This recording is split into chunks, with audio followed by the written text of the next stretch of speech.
she had built an empire worth $400 million, and in 7 days it could all be gone because of a car that refused to move. 5 specialists, 5 diagnoses, 1 catastrophic verdict delivered 5 different ways by 5 different men who all said the same thing: destroyed. The transmission was gone. The repair would cost more than most people earned in a decade, and her most important business partner in 20 years was flying in to watch that car perform. Vivian Sterling had one name left on a crumpled piece of paper: a mechanic nobody had heard of, a workshop with no website, no reviews, no address on Google Maps. She almost threw it away. Like this video, drop your city in the comments. I want to see how far this story travels. The morning it happened, Vivian was running 12 minutes late, which for her was the equivalent of a personal catastrophe. She had a 7:15 breakfast with the Harman Group's regional director, a stack of pending acquisition documents that needed her signature before 9, and a conference call with her Tokyo distributors scheduled for 11. The Meridian, her 1,400 horsepower, hand-built, one of 47 in existence Caruso Meridian GTS, was supposed to be the centerpiece of the Whitmore demonstration in exactly 7 days. She was going to drive it herself down the private track at Dunmore Estate, let Henrik Whitmore sit in the passenger seat and feel what the car felt like when someone who actually understood it put their foot down. That was the plan. She walked out of her Brentwood home at 6:48, heels clicking on the heated concrete of the motor court, coffee in one hand, phone pressed to her ear with the other, and Marcus, her house manager, was standing beside the Meridian with an expression she had never seen on his face before. Marcus was 61 years old. He'd worked for 3 different automotive executives over the course of his career. He was not a man who showed alarm.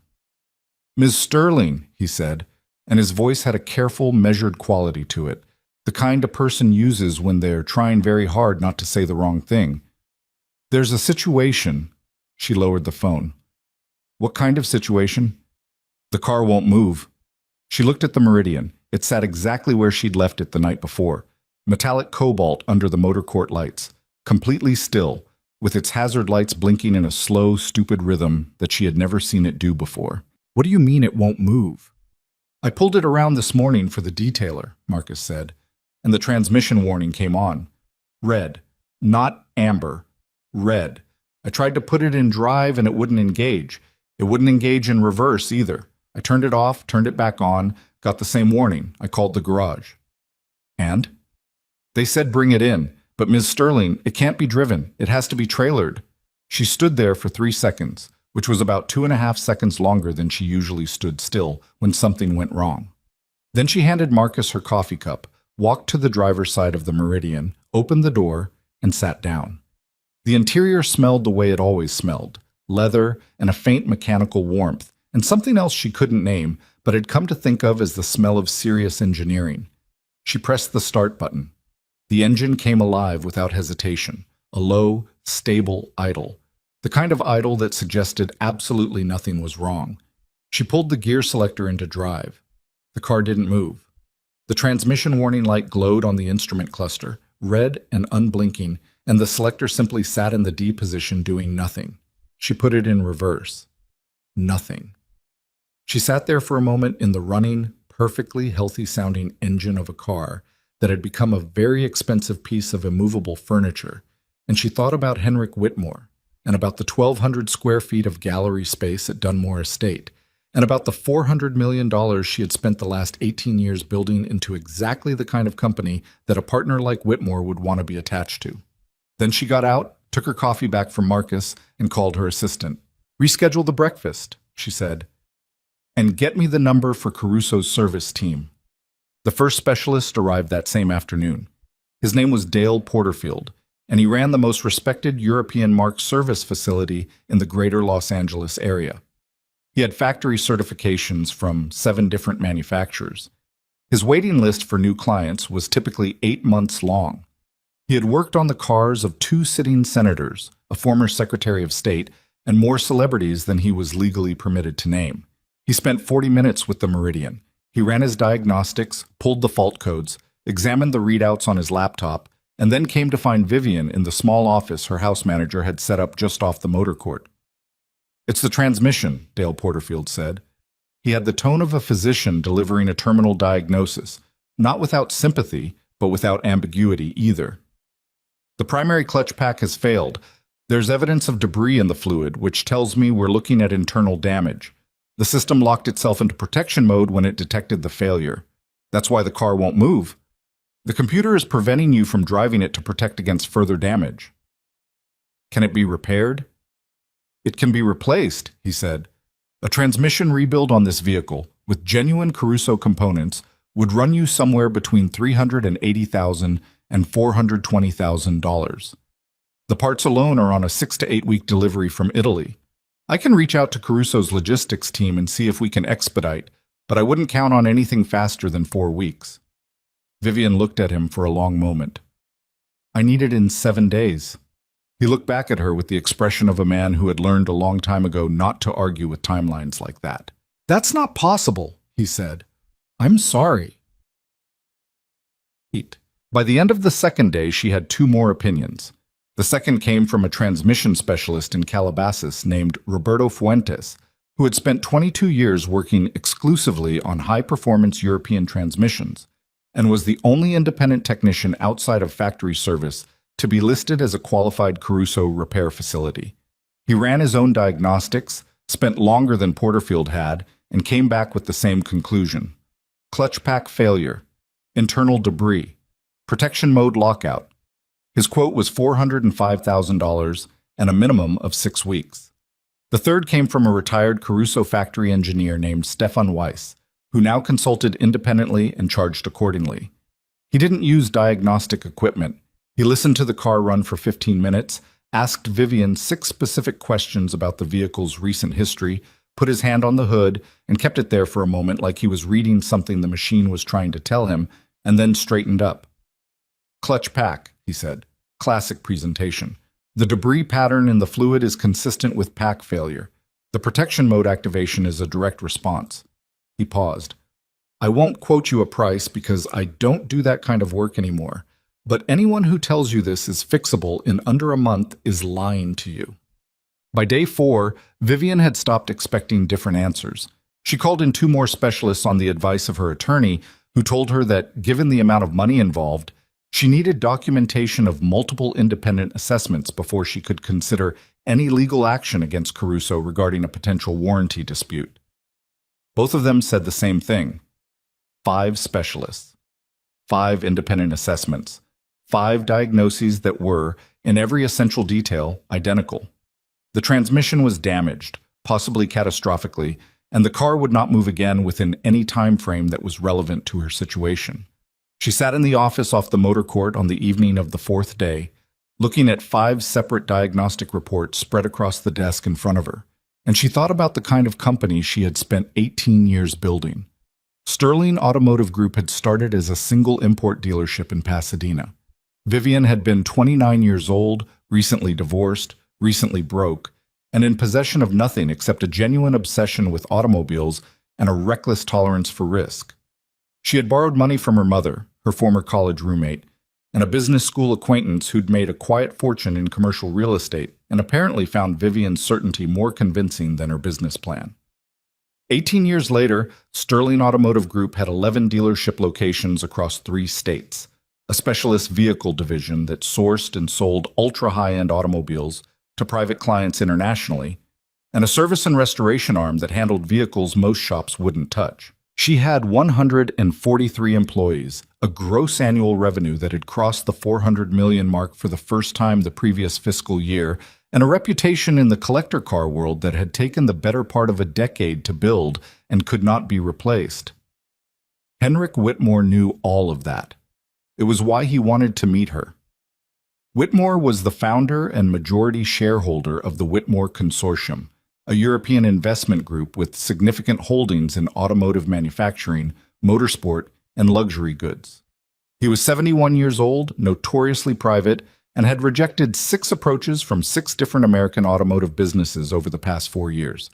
His assistant had called Vivian's office in March, unprompted, and requested a meeting. The meeting had been set for 8 months. The Dunmore Estate demonstration, Vivian driving the Meridian on the private track, Whitmore in the passenger seat, had been Whitmore's specific request. It wasn't just business. It was, as her COO David Chen had put it, with the specific kind of seriousness he reserved for things that genuinely frightened him, the conversation that changes the shape of the next 20 years. And the car that was supposed to be the centerpiece of it sat 40 feet away in her motor court, lights blinking, going nowhere. Her assistant's name was Grace Okafor, and she had worked for Vivian for 6 years, which was long enough to know when not to offer opinions and when the situation had deteriorated to the point where offering an opinion was the only useful thing left to do. She came into the office at 8:15 on the evening of the 4th day with a cup of tea Vivian hadn't asked for and a look on her face that Vivian recognized as the precursor to an opinion. "Sit down," Vivian said without looking up from the reports. Grace sat. She placed the tea within reach and folded her hands in her lap. "You have something to say." "I have a name," Grace said. "A mechanic. Someone I heard about through my cousin's husband, who works at a—" "Grace." Vivian finally looked up. "5 certified specialists have told me the transmission is destroyed. The man who helped design this transmission told me the transmission is destroyed.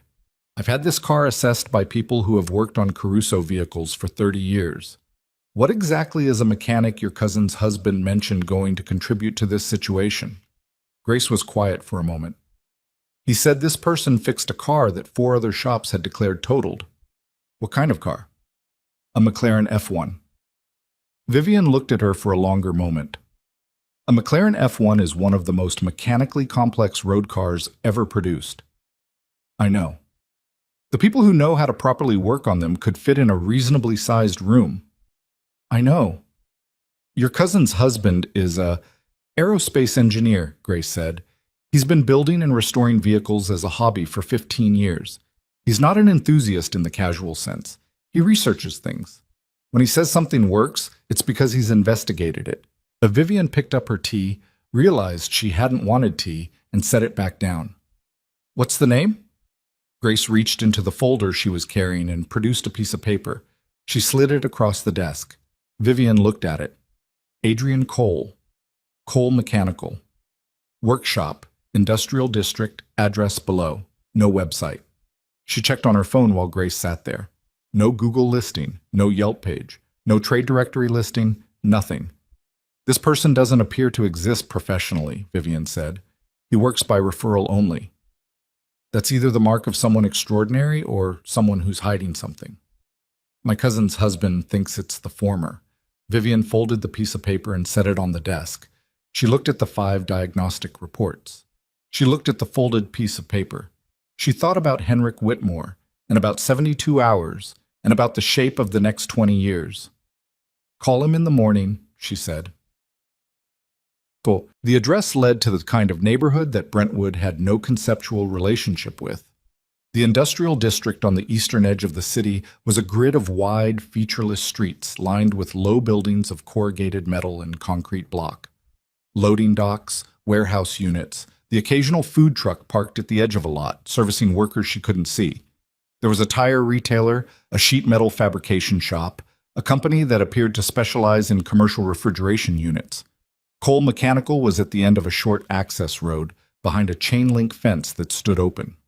The building itself was a single-story industrial unit, maybe 4,000 square feet, with a roll-up door wide enough to accommodate a truck. The roll-up door was raised.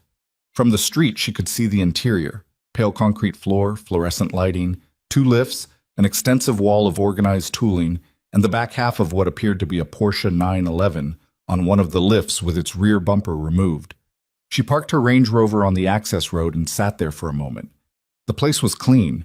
That was the first thing she registered, and she registered it with some surprise because cleanliness in a workshop of this kind was not a given.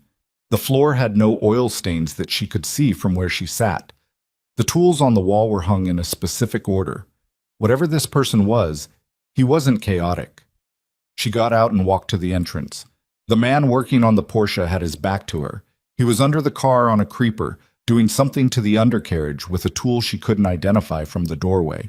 He was wearing dark work pants and a gray shirt with the sleeves pushed up, and his hands, when they appeared briefly as he reached for something, were the hands of someone who used them seriously. "Mr. Cole." He slid out from under the car and stood up. He was taller than she'd expected, somewhere in his mid-40s, with dark hair going gray at the temples, and the kind of face that wasn't particularly handsome, but was very specific. The features of someone who paid attention. He had a smear of something across his left forearm and grease under two of his fingernails, and he looked at her with an expression that was not unfriendly, but was also not particularly deferential. "Ms. Sterling," he said. He didn't offer his hand because his were currently dirty, but his voice was even and without any of the slight performance that she usually got from people who were aware of who she was. "You found it all right. Your address exists in exactly one place," she said. "The piece of paper your client gave my assistant. That's correct. You don't have a website." "No." "Or business listing." "Also no." She looked at him for a moment. "You understand I'm coming to you after 5 independent assessments from the most qualified people in this city. Your assistant mentioned that, and that I need this car operable in approximately 70 hours. He wiped his hands on a rag from his back pocket, slowly and thoroughly, and looked at her with the same unbothered expression. "I'd like to look at it before I tell you what I think about any of that." He came to her that same afternoon. He arrived in a van that was as undistinguished as his workshop was unpretentious. Dark gray, unmarked, with a basic tool setup visible through the rear windows. He parked in her motor court, got out, walked once around the meridian without touching it, and then stood back and simply looked at it for an interval that she found, at first, faintly absurd. He looked at it for a full 4 minutes. She knew because she timed it on her phone, standing in the doorway of the motor court, watching him stand completely still and stare at a car that wasn't doing anything. Then he opened his van and came back with a cable and a laptop. "Can I plug in?" he said. "That's what every other specialist did first," she said. "I know, I'm not doing what they did first." He looked at her with that same level expression. "I need the raw data stream, not the fault codes. There's a difference." She let him in. He connected to the car's OBD port with his own cable, and the laptop that came out of his bag was older. Not antique, but not the kind of equipment she'd seen the other specialists arrive with. It looked like it had been modified, the chassis worn from use in a way that suggested this was a working tool rather than professional equipment. He didn't look at the fault codes first. He went somewhere else in the data, somewhere she couldn't follow from where she stood, and he began scrolling through what appeared to her to be a continuous stream of numbers. He didn't say anything for a long time. "What are you looking at?" she finally said. "Live data," he said, without looking up. "The fault codes are a summary. They tell you what the car thinks went wrong. The raw data tells you what the car was doing before it thought that." Every specialist ran diagnostics. They ran fault code analysis. That's not the same thing. He tapped the screen, magnifying something. "The codes tell you the conclusion the system reached. I want to see the logic that led to the conclusion." She leaned against the wall of the motor court with her arms crossed and watched him work. He was quiet for 20 minutes. At some point, Marcus appeared in the doorway with 2 cups of coffee. Adrian Cole took the cup without looking away from his screen and said, "Thank you," and went back to his data. Vivian took her cup and watched. He didn't have Porterfield's practiced ease with an audience the way some specialists had learned to perform their expertise for clients who were paying to watch it. He didn't look up to explain what he was finding or to reassure her.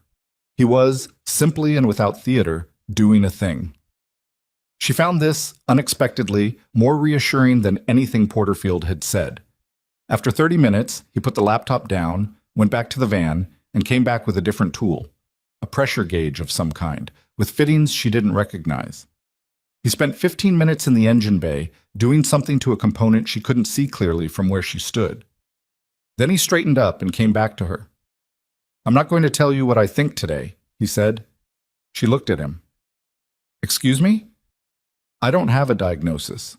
He said it without apology, which she noticed. "I have questions, and I need to spend more time with the data before I answer them.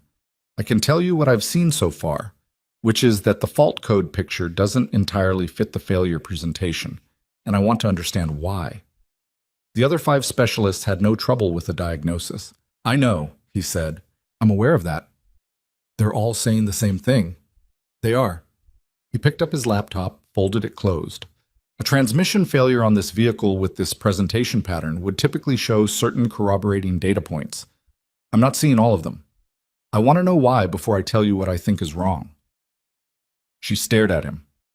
She was a woman who had spent 18 years learning to move fast, decide quickly, act before the information was complete because the information was never going to be complete. She had built a $400 million company on the premise that hesitation was the most expensive thing a person could afford. And this man, who she had come to as a last resort through a piece of paper with no verifiable credentials attached to it, was standing in her motor court telling her he didn't know yet. "How long?" she said. "A day? Maybe 2. He met her eyes. "Maybe more. I don't know until I know. I have 70 hours. "I understand that." He didn't blink. "I'm telling you that rushing the diagnosis is how you end up with a wrong one." She thought about 5 specialists who had all diagnosed quickly and all said the same thing. "Call me when you know something," she said. He took the car. Not on a trailer. He came back the next morning with a flatbed that he operated himself, loaded the Meridian with the kind of practiced competence that suggested he had done this 1,000 times, and drove it away. She watched it go from the motor court doorway and felt something she didn't entirely have a word for. Not grief exactly, but adjacent to it. The Meridian had been in her possession for 3 years. She had bought it from a private collector in Monaco who had stored it for 11 years without driving it, which meant it had come to her with fewer than 400 miles on the odometer, in a condition that her own specialist had described as like it was driven out of the factory yesterday. She had put another 1,200 miles on it herself, on track days and private roads, and one long February drive down the California coast that she had not told anyone about because the pleasure of it had felt like something private. It was just a car. She knew that. It was also not just a car, and she knew that too. Her COO, David Chen, came to the house that evening. David was 52, a former investment banker who had come to Sterling Automotive Group 8 years earlier specifically because he wanted to work on something he cared about instead of something that only made money. He was careful, precise, and constitutionally incapable of pretending things were better than they were, which was why Vivian kept him close. He sat across from her at the dining room table with a glass of water he hadn't touched, and a look on his face she'd seen before but not often. "Tell me what we're looking at," she said. He pulled a folder from his bag. "If the Whitmore meeting falls through, if it falls through. When I say falls through, I mean if it results in no deal, or if Whitmore walks away before a deal is reached. That outcome." He opened the folder. "We lose the Meridian demonstration as a centerpiece, which was specifically requested by Whitmore's team. We've built the entire experience around it. The track day at Dunmore is the hook. It's the thing that distinguishes this meeting from a standard executive presentation." "I know what it is, David. If the car isn't there, we can substitute something else. I've already been in contact with Dunmore about alternatives. They have 2 other vehicles we could potentially use, a 2019 Pagani Huayra and a Bugatti Chiron Sport." He paused. "But neither of them is the Meridian, and Whitmore's team specifically requested the Meridian. Why?" David looked up. Apparently Whitmore knew about the car. He's aware of it, aware of its history, aware that it was originally built for the Le Mans prototype program before Caruso pivoted away from factory racing. He wanted to ride in it specifically. Vivian was quiet for a moment. How did he know about it? His team didn't say. But it matters, Vivian. If we show up with a Bugatti and tell him the Meridian isn't available, we've already started this relationship with a substitution, with an apology. That's not how I start relationships. I know, which is why I need you to tell me where we stand with this mechanic. She considered for a moment. He said 1 to 2 days, possibly more. That gives us 48 to 72 hours. I know the math. And if he comes back with the same diagnosis as everyone else? She looked at her water glass. Then we figure out the next thing. The next thing, David said carefully, would involve calling Whitmore's office and asking for a postponement on a meeting that took 8 months to schedule, with a partner who has rejected 6 other American companies based on a car mechanical failure. Which, I know what it means, David. I just want to be sure we're both. I said, I know. Her voice came out harder than she intended, and she registered that and pulled it back. I'm sorry. I know what we're looking at. I've been looking at it for 4 days. He closed the folder. Is this mechanic legitimate? I don't know, she said. I think he might be. Based on what? She thought about it. About the 4 minutes of stillness in front of the car, about the live data stream instead of the fault codes, about the smear of grease on his forearm and the organized tools on the wall, and the expression that was curious rather than confident, which was exactly the opposite of what she usually saw from people who charged what they charged. He didn't tell me what was wrong, she said, when I wanted him to. He told me he didn't know yet. David looked at her. And that's convincing to you? Every single expert I had in before him told me exactly what was wrong within an hour. All of them said the same thing. None of them asked me the right questions. She paused. He asked me 4 questions before he looked at anything. He asked me when I last drove it, what conditions it had been driven in, whether there were any warning lights prior to the failure, and whether the failure had been sudden or gradual. Those seem like standard questions. None of the other 5 asked them, she said. They just ran their diagnostics. David was quiet for a moment. What did the questions tell him? I don't know, she said. He didn't say. He just went to work. She picked up her water glass and put it down again without drinking from it. Outside, the motor court was empty, where the Meridian had stood for 3 years, and the absence of it was something she was still learning the shape of. We wait, she said. That's what we do. We wait. The call came on day 2, early evening. Not a diagnosis, not a report. Just Adrian Cole's voice, which was the same on the phone as it was in person. Even, unperformed, careful. I have more questions, he said. What kind? About the car's history before you acquired it. The original owner. Do you have any documentation from the previous keeper? Service records, storage logs, anything like that? She thought of the collector in Monaco, the meticulous file of papers that had come with the car, the kind of documentation that serious collectors kept because it was part of the value. I have everything that came with the car, 12 years of ownership records from the original keeper. Why? Can you scan them and send them to me? Tonight? If you can, he said. She looked at the clock. 8:45. She had a 7 a.m. call the next morning, a board meeting at 10, and a lunch with her head of acquisitions that she'd already rescheduled twice. She also had a car sitting in an unknown workshop with an unknown prognosis and 50-something hours left. I'll have them to you within the hour, she said. She didn't ask what he was looking for. He didn't tell her. The documentation took her 40 minutes to pull together and photograph with her phone. 41 pages of service records, storage logs, 2 independent inspection reports, and the original factory delivery documentation. She uploaded them to a shared folder and sent him the link, and then she sat at her desk with the rest of the evening ahead of her, and thought about patience, which had never been her strongest quality. She opened her laptop and started on the acquisition documents that were still waiting for her attention, and outside the window of her office, the motor court stayed empty, and she didn't look at it more than twice. She thought about a man standing still in front of a car for 4 minutes, reading something the car hadn't said yet, and she decided that this, the waiting, the not knowing, the absence of reassurance, was the truest thing that had happened since the morning the hazard lights started blinking. She went back to her documents. She waited. The documents arrived in Adrian's shared folder at 9:47 in the evening, and he was still awake when they did. He had been awake since 5:30 that morning, which was not unusual for him.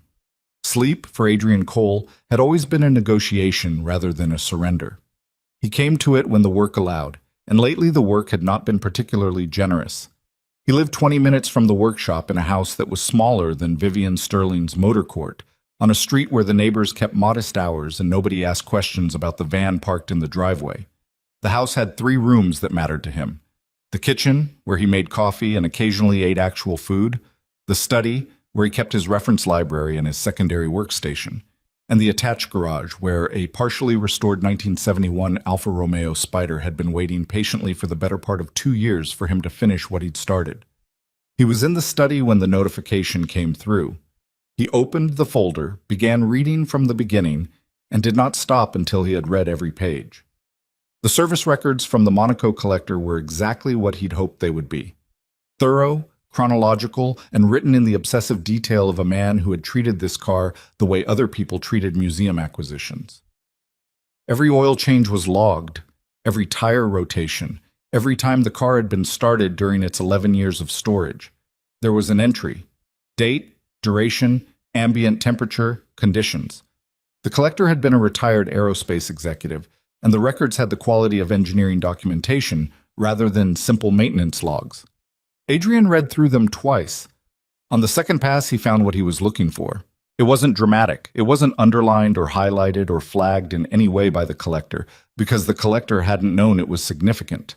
It was a single entry, 18 months before Vivian Sterling had purchased the car, in which the collector noted that the vehicle had been started for its regular idle cycle and had thrown a brief warning light, amber, not red, that had extinguished itself within 40 seconds. The collector had noted the code, P2345, transmission pressure sensor signal range. The code had cleared itself. The collector had noted it in the log, as he noted everything, and had not followed up because the car had started fine every subsequent time and the warning had never reappeared. Adrian sat back in his chair and looked at the ceiling for a moment. Then he picked up his phone. It was 11:15. He thought about that for about 3 seconds and called anyway.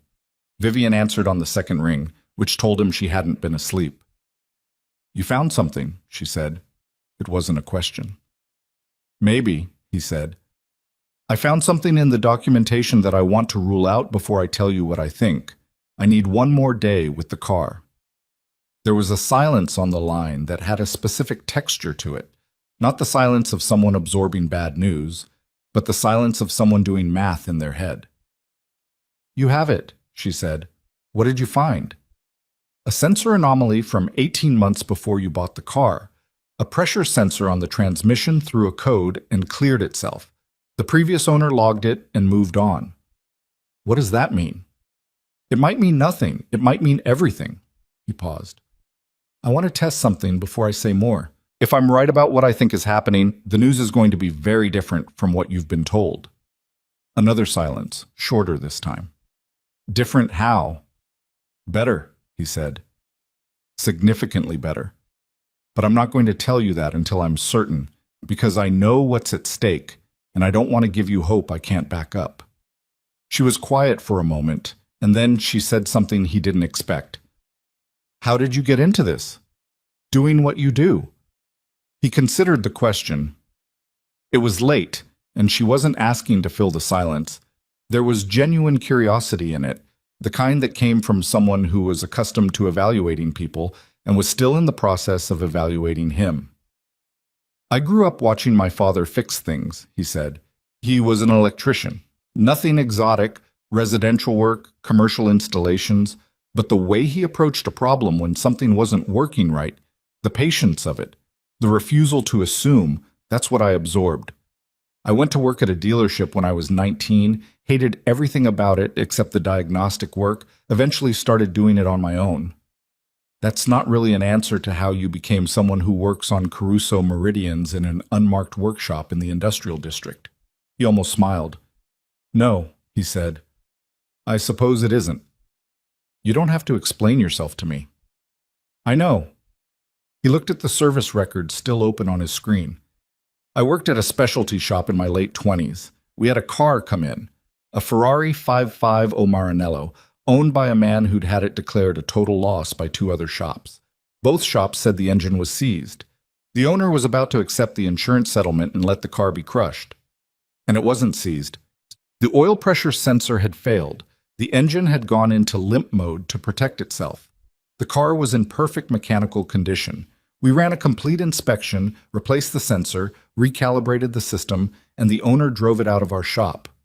He paused. The 2 shops that had declared it a total loss were not inexperienced. One of them had a factory Ferrari certification. They saw the warning signs, they saw the diagnostic codes, they reached the obvious conclusion. The obvious conclusion happened to be wrong. Vivian was quiet on her end of the line. He could hear her breathing, slow and deliberate, the way someone breathes when they're thinking rather than just waiting for you to stop talking. "That car," she said. "The Ferrari." Did it stick with you? It changed the way I look at everything, he said. Diagnostic systems are tools. They're useful, accurate, essential, but they measure what they measure. And if what they're measuring has given them false input, their output reflects that false input. They don't doubt themselves. They just report. He shifted in his chair. People do the same thing. A qualified specialist looks at a pattern that matches a failure mode he's seen 50 times before, and he makes the call he's always made. He's not wrong to do it. 98 times out of 100, he's right. But the 2 times out of 100 when the pattern is mimicking something else, that's where it matters. Is that what you think is happening here? Get some sleep, he said. I'll call you tomorrow. Ought. He was at the workshop by 6. The Meridian sat on the lift where he'd left it the night before, and the morning light coming through the high windows of the industrial unit caught the metallic cobalt of its bodywork and made it look like something that deserved more space than he had to offer it. He'd had expensive cars in the shop before. A Pagani, 2 Koenigsegg's, a McLaren F1 that had taken him 11 days to diagnose and 3 weeks to fix, and that he still thought about sometimes the way a person thinks about a particularly interesting conversation. But there was something about the Meridian specifically that made him slow down in front of it for a moment before he got to work. It was the engineering, partly. Caruso had built the GTS around a philosophy of mechanical integration that most manufacturers talked about and almost none of them actually achieved. Every system on the car was designed to communicate with every other system in a way that was, in theory, redundant to the point of absolute reliability. In theory. In practice, redundancy created complexity, and complexity created opportunities for cascading failures that no single system could predict, because the failure wasn't within any single system. It was in the conversation between systems. He started where he'd left off the night before, with the raw data stream from the transmission control module. He had been through the fault codes twice, and both times the pattern was consistent with what the other specialists had reported. The signs of a primary clutch pack failure were there, logged precisely, time-stamped, internally consistent. The system's own account of what had happened was coherent and detailed and almost certainly wrong. The key was the word almost. He spent the first 2 hours mapping the data timeline backwards from the fault. Every event the transmission control module had logged in the 72 hours before the failure. Not just the faults, but the normal operational data, the pressure readings, the temperature curves, the clutch engagement parameters. He was looking for the moment the story started, the first data point that didn't quite fit the pattern that followed it. He found it at hour 3. It was a pressure reading. 3 days before the failure, at the point in the operational data that corresponded to what would have been a normal highway drive, consistent speed, stable temperature, no unusual load, the transmission pressure sensor had recorded a reading that was 4% below the expected range for those conditions. Not dramatically low, not flagged as a fault, just 4%. Then the reading corrected itself, also within the normal range, and the log continued. He leaned back from the screen and let out a long breath. 4%. Uncorrected for 15 seconds, then back to normal. The kind of blip that a system would note without flagging, that a technician reviewing the data at a glance would scroll past, that every specialist who ran a standard diagnostic would never see because a standard diagnostic didn't pull this layer of data. He thought about the Monaco collector's log, the amber warning light, 18 months before the sale. P2345, transmission pressure sensor signal range, cleared in 40 seconds. He thought about cascading failures. He thought about redundancy creating complexity. He thought about what happens when a sensor that's been intermittently unreliable for over a year finally gives a reading that is not 4% off, but dramatically, unambiguously, catastrophically off. And the system it feeds, designed to protect the drivetrain from catastrophic damage, reads that input and does exactly what it was built to do, shuts everything down. He was on the lift 2 minutes later, a pressure gauge in his hand. Passat. The actual work of removing and accessing the transmission pressure sensor on a Caruso GTS was not, in itself, technically demanding. The engineering that made the car remarkable also made it, in certain respects, more accessible than vehicles with less integrated designs. The sensor was reachable without pulling the transmission, which on any other car of this performance level would have been a multi-day operation on its own. It took him 40 minutes to access the sensor and connect it to his external measurement equipment. What the external measurement told him was what he had already begun to suspect, stated now in numbers rather than in theory. The sensor was reading, at rest, approximately 31% below its calibrated baseline. Not intermittently, consistently. The transmission control module had been receiving a pressure signal that told it, in the unambiguous language of sensor data, that the hydraulic pressure in the transmission was critically low, low enough to indicate component failure, and had responded by activating the protection protocol that locked the drivetrain. The clutch pack was not damaged. The internal components were not degraded. There was no debris in the fluid that would indicate mechanical failure. He confirmed this with a fluid sample that he analyzed himself, using equipment most shops didn't bother to keep because it was expensive and rarely changed the diagnosis. The fluid was clean. The fluid was, in fact, near perfect, which made sense for a car that had fewer than 2,000 miles on it. The car was not broken. The car thought it was broken because the instrument that told it how it was doing had quietly, gradually, invisibly failed. Not spectacularly, not in a way that anyone would notice, but in the slow and unremarkable way that precision components sometimes fail after years of intermittent strain. The sensor had been complaining since before Vivian Sterling had bought the car. It had been complaining quietly, and nobody had heard it because nobody had been listening at the right frequency. And when it finally failed completely, it had done so with such convincing thoroughness that 5 specialists, a factory-trained engineer, and every diagnostic system they'd brought to bear had looked at the resulting data and seen exactly what the failing sensor wanted them to see. He went to find his phone. It was 11:40 in the morning when Vivian's phone rang. She was in a meeting, her head of acquisitions across the table, a stack of purchase documents between them, coffee going cold on her right. And she looked at the screen and said, "I need to take this," and walked out of the conference room without waiting for a response. "Tell me," she said, in the hallway. "The transmission is intact," Adrian said. She stopped walking. "The clutch pack is undamaged. The internal components are in good condition. The fluid is clean." His voice was the same it always was, level, unperformed, careful.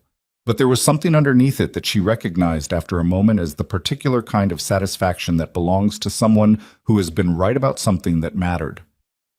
The car's drivetrain protection system activated in response to false sensor data. A pressure sensor on the transmission has failed. It's been degrading intermittently for at least a year, probably longer. There's a logged code from the previous owner 18 months before you bought the car that suggests the issue predates your ownership. She said nothing. She was standing in the hallway outside her conference room with her hand pressed flat against the wall, and she was doing the thing she always did when the ground shifted. She was cataloging, fast, translating new information into its practical implications. "The car locked itself down," she said, "because the sensor told it something was wrong." "Yes." "And the sensor was wrong. The sensor was failing, which amounts to the same thing." A brief pause. Every diagnostic the other specialists ran picked up the same data the car's own systems were generating. The fault codes, the failure presentation, the protection mode activation, all of it was internally consistent with a genuine clutch pack failure. From the perspective of a diagnostic system, there was no reason to look deeper. The story the data told was complete. But it was the wrong story. It was a story based on input that wasn't accurate. He paused. The sensor is telling the system what to think. The system is telling the diagnostic tools what it thinks. The diagnostic tools are telling the specialists what the system thinks. At no point in that chain does anyone ask whether the original input was valid because the input is coming from a factory-calibrated sensor on a vehicle with almost no mileage. The assumption is that the sensor is accurate because the sensor should be accurate. She stood there in the hallway, and the thing she felt was not relief exactly. Or not only relief.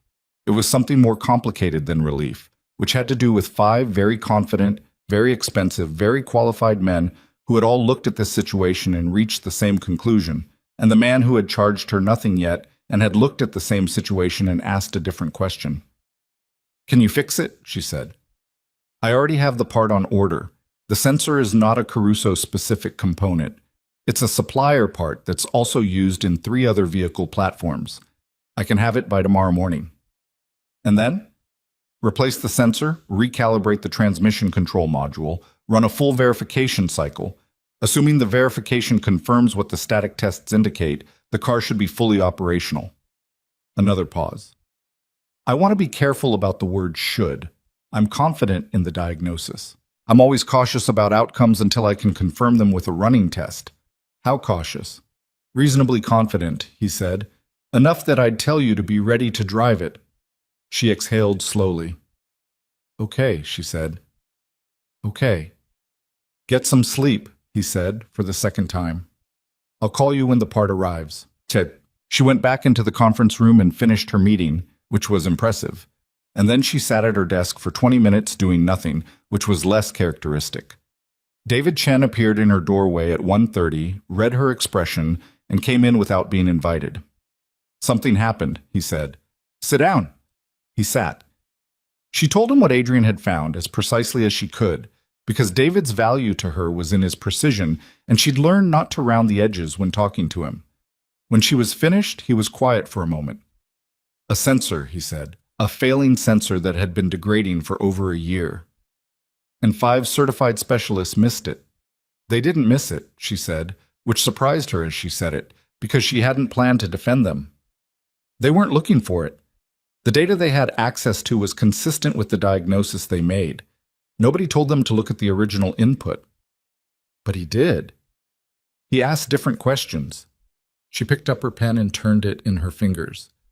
"He asked about the raw data stream instead of the fault codes. He asked about the car's history before I owned it. He didn't come in with a diagnosis, he came in with a question." David looked at her in a way that was not quite skepticism and not quite something else. How did he know to ask those questions? "I don't entirely know." She set the pen down. "He told me about a Ferrari he worked on years ago. A similar situation. A sensor failure that presented as an engine failure. I think that experience changed how he approaches this kind of thing. He doesn't trust the summary. He wants to see the source." "Most people don't approach problems that way." "No," she said. "They don't." David was quiet again, longer this time. "This is going to make the Whitmore meeting possible." "If the repair holds, yes. It's going to make it possible," he said again, with the particular flatness of a man who was doing the math and didn't want to say what the answer was adding up to. "What are you thinking?" she said. "I'm thinking about what this implies about the way we evaluate expertise." He shifted in his chair. "We hired the 5 best credentialed specialists in the city. Every one of them gave us a confident wrong answer. They gave us the most probable answer based on the evidence available to them. And a man with no website and no business listing gave us the right one. He gave us the right answer because he asked different questions. That's what expertise actually is. It's not knowing more than everyone else. It's knowing which questions to ask that everyone else skipped." David looked at her steadily. "You sound like you've been thinking about this." "I've had a lot of empty evenings this week." He almost smiled. "For what it's worth," he said, "I think Whitmore is going to be very interested in this story." "We're not going to tell him this story." "Why not?" She picked the pen back up. "Because the story isn't over yet, and because I don't share half-finished things with people I'm trying to impress." She drove to the workshop herself the next afternoon, which surprised Marcus, who had assumed she'd send someone. She hadn't been back since the morning she'd come to evaluate Adrian for the first time, and she found it looked the same.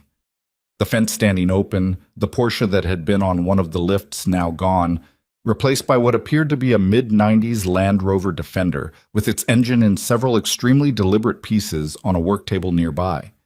The Meridian was on the other lift, its undercarriage visible, a service light illuminating the area beneath it. Adrian was at his workbench when she came in, writing something in a bound notebook. Not typing, actually writing, with a pen, in handwriting that she could see from where she stood was small and precise. "Miss Sterling," he said, and closed the notebook. "The part came in?" "This morning." He nodded toward the lift. I installed it 2 hours ago. I was about to run the verification cycle when you called. She looked at the Meridian. It was strange to see it here, in this undecorated space under fluorescent lights suspended above the industrial floor. It looked, she thought, slightly incongruous. Not diminished exactly, but exposed in a way that a car like this rarely was. "Can I watch?" she said. He considered that for a moment, in the way she'd come to recognize as characteristic, not deliberating exactly, but not answering before he'd actually thought about the question. "You can," he said. "It's not going to be visually interesting.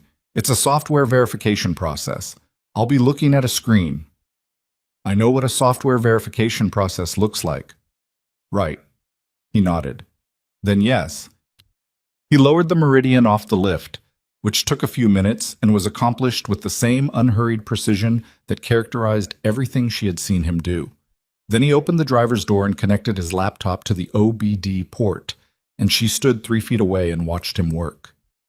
He ran the Meridian's engine through a sequence she didn't entirely follow, idling, then a series of simulated load conditions that he managed from the software, then a full transmission engagement cycle that involved the car sitting still while he ran through every gear selector position in sequence and monitored the data response. She watched the screen rather than the car, because the screen was where the story was happening, and she found herself reading the numbers with more comprehension than she'd expected, because she had spent enough time over the past week looking at similar data that some of it had become legible. The pressure sensor reading was stable, consistent, right where it should be. Adrian didn't say anything for 15 minutes. He scrolled through data, cross-referenced something in his notebook, ran another verification pass. Then he sat back and looked at the screen for a long moment with the expression she'd come to recognize as the end of a thought. "It's clean," he said. "No anomalies?" "None. The sensor is reading correctly. The transmission control module has cleared all previous fault states and is operating in normal mode. The protection lockout has been removed." He closed the laptop. "The car should move." He got out of the driver's seat and looked at her. The look had a specific quality to it. Not an invitation exactly, but a recognition. She got in. The seat met her with the particular embrace she remembered, the carbon shell, the Alcantara, the exact geometry that had always felt, in a way she couldn't entirely explain, like the car had been built for a driver rather than just built. She pressed the start button. The engine came alive, and the idle was the same idle she'd been hearing in her head for 6 days, the low, stable, purposeful sound of serious machinery at rest. She pulled the gear selector into drive. The car moved. It was such a simple thing, the thing a car does when it's working. The slight surge of torque through the drivetrain, the movement against the floor, the engagement of everything that made the Meridian what it was. She pulled forward 6 feet and stopped and sat there for a moment, and the thing she felt was not triumph, but something quieter than that. Something that had to do with having been very afraid of a very specific outcome and finding out, in the end, that the outcome was different from the one she'd been preparing for. She put it back in park and got out. Adrian was watching from the same spot he'd been standing in when she got in. He had his arms crossed loosely in front of him, and he looked like a man who had just completed something he had invested himself in, and was not particularly interested in being congratulated for it. "Drive it," she said. "Please, take it out and drive it." He looked at her. "I usually do a road test on all verified vehicles." "I know. I want to hear what you think when you get back." He drove it for 40 minutes. She sat in his workshop on a stool he'd pointed her toward near the workbench and waited, which was, she had discovered over the past week, something she was getting marginally better at. She looked at the wall of tools, the organized ranks of them, the specific logic of their arrangement, and thought about the bound notebook, and about a man who'd learned something from a Ferrari 40 years before it mattered to her, and about the way experience accumulates in people quietly, in the places that don't look like credentials. When the Meridian came back through the gate and Adrian parked it and got out, she could read something in his walk that she hadn't been looking for. He came over and said simply, "It's right." Good right or fine right? He thought about the question with the seriousness it deserved. "Good right," he said. "It's driving like the car it was built to be." She nodded. She looked at the Meridian sitting in the afternoon light, the cobalt bodywork catching it in the way it always had. And then she looked back at him. "What do I owe you?" she said. He named a figure. It was a fraction, not a small fraction, but a fraction, of the lowest quote she had received for the repair that the transmission had never actually needed. She wrote the check without negotiating, which was something she had not done in business since her first year in the industry. Then she held it out to him and he took it, looked at it briefly, and folded it into his shirt pocket without ceremony. "I'll need to bring the car back tomorrow for final verification," she said. "I want a running check before I drive it to Dunmore." "Bring it by at 8, he said. 45 minutes. She picked up her bag from the stool. She was almost to the door when she stopped and turned back. "The 5 specialists," she said. "The ones who diagnosed it wrong." He waited. "Were they incompetent?" He was quiet for a moment. The same kind of quiet she'd come to understand wasn't hesitation, but actual consideration. "No," he said. "They're not incompetent. They're good at what they do." "Then why did they get it wrong?" He tilted his head slightly. "Because they stopped at the answer the data gave them. They didn't ask where the data came from." A brief pause. "That's a hard thing to remember to do when you're certain you already know the answer. Most of the time, the answer you're certain about is the right one. The certainty is earned over years of doing this work. It just occasionally becomes the thing that gets in the way." She looked at him for a moment. 8 o'clock, she said. 8 o'clock, he agreed, and went back to the Land Rover that was waiting for him in pieces on the other lift. She drove home in the Range Rover through evening traffic, the city moving slowly around her, the motor court waiting at the other end of the drive with its empty space that wouldn't be empty tomorrow. She thought about the week that had just passed, and about the shape of what she'd learned in it, and about Henrik Whitmore sitting in a passenger seat in 4 days, feeling what the car felt like when someone who understood it put their foot down. She thought about how close she had come to accepting an answer that was wrong, simply because everyone who gave it had been so certain. She thought about the 4 minutes Adrian Cole had spent standing still in front of a car, reading something no one else had been looking for. Then she thought about dinner, because she hadn't eaten properly in 3 days, and some things were more urgent than philosophy. She ate dinner that night, which was progress. Marcus had left something in the refrigerator, a container of pasta with vegetables that she heated without paying much attention to it, and ate standing at the kitchen counter, looking out at the motor court where the Meridian was back in its place, sitting in the glow of the exterior lights like it had never been anywhere else. She finished the pasta, rinsed the container, and stood there a little longer than the task required. Tomorrow was Wednesday. The Whitmore meeting was Saturday morning, which meant she had 3 days. 3 days that had felt a week ago like the entire horizon of her professional life, and now felt like something she could actually walk toward, instead of something she was being dragged toward against her will. She went to bed at 10:30 and slept 6 hours straight, which was more than she'd managed in the past week combined. She was up at 4:45 checked. The 8 o'clock verification at Cole Mechanical was the kind of appointment she'd have sent Marcus to handle under normal circumstances.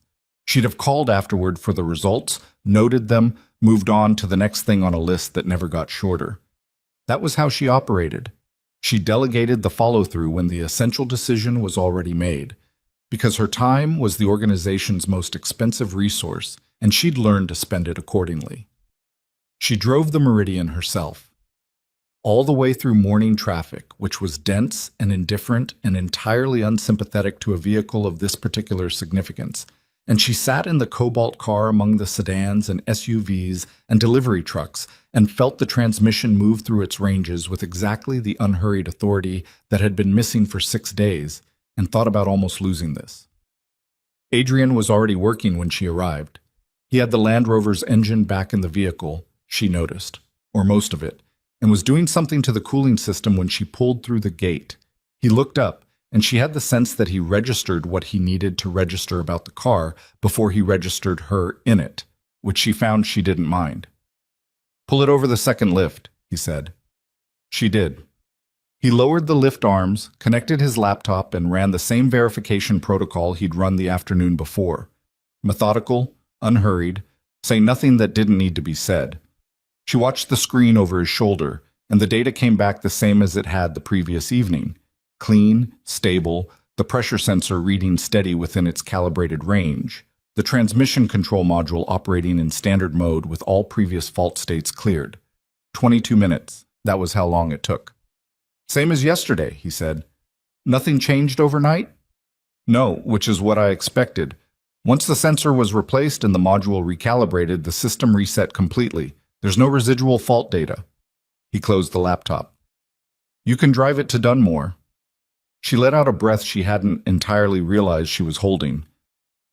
I want to ask you something. He waited, with his characteristic patience that was not passivity. It was the patience of someone who had learned that some questions needed a moment of approach before they arrived. The other specialist, she said, if I called Dale Porterfield right now and described what you found, the sensor failure, the false data input, the protection mode activation mimicking a clutch pack failure, would he recognize it? Would he say that was a possibility he should have considered? Adrian was quiet for a moment. He'd probably say it's a known failure mode, he said, in the abstract. If you described it to him, he'd recognize it. But he didn't think of it on his own. No. Why not? He looked at the car for a moment, then back at her. When you walk into a situation with a conclusion already forming, based on the presentation, the codes, the client description, the vehicle type, your prior experience with this failure pattern, the confirmation happens very fast. You see what you expect to see, and the data supports what you expect to see, and there's no obvious reason to look behind the data at the thing that's generating it. He crossed his arms loosely. It's not negligence. It's the way pattern recognition works in expert minds. The more experience you have, the faster the pattern recognition fires. Most of the time, that speed is exactly what you want. Occasionally, it's the thing that gets you. You have experience too. I do. He looked at her directly. I've made the same mistake. Early on, less so now, but I've done it. I had a car years ago, a client I liked, a presentation that was textbook for a particular kind of failure, and I diagnosed it in 40 minutes and was wrong. Had to call the client back 2 days later and tell him I'd been overconfident. A brief pause. That kind of thing stays with you differently than the mistakes you catch yourself. She studied him. You told me about the Ferrari before, the one that changed how you approach things. The Ferrari was earlier, made me cautious in theory. The mistake I made afterward, that made me cautious in practice. There's a difference. She looked at the Meridian on the lift. All right, she said. She picked up her bag. At the door, she paused and turned back, and she said the things she'd been carrying since the previous afternoon, the things she'd been deciding whether to say. Saturday morning at Dunmore Estate, she said. I'd like you to come. He looked at her with an expression that was neither surprised nor immediately agreeable. As what? As the person who fixed the car that's going to be driven on that track, in case there's any question about its condition. She paused. Also because the man I'm meeting has spent 50 years in the automotive industry, and I think he would find you interesting. I'm not interested in being found interesting by investors, he said, without particular sharpness, just as a statement of fact. I know that. Come anyway. He was quiet for a long moment, which she had learned to read as the particular silence of someone genuinely weighing something rather than building toward a refusal. What time? He said. 9 o'clock. I'll have Marcus send you the address. She spent the next 2 days doing what she did, which was work. The board meeting on Thursday covered the acquisitions pipeline, the Q3 revenue projections, and a presentation from her head of operations about infrastructure costs at the Pasadena location that needed addressing before the end of the fiscal year.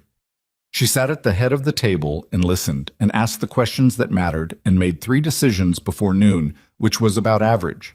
She had a call with the Tokyo distributors that had been rescheduled twice, which ran 40 minutes and produced a provisional agreement on the spring allocation that was better than she'd expected. She reviewed 41 pages of documentation on a potential acquisition, a specialist restoration facility in Northern California with a strong reputation and complicated finances, and marked it as a deal worth pursuing if the due diligence came back clean. In the spaces between, she thought about Henrik Whitmore. She had done her research on Whitmore in the months since the meeting had been scheduled, which meant she knew him fairly well in the way that research could tell you about a person, which was well enough to know what research couldn't tell you. He had built the Whitmore Consortium over 40 years from a family engineering business in Stuttgart into a European investment group with holdings on 4 continents.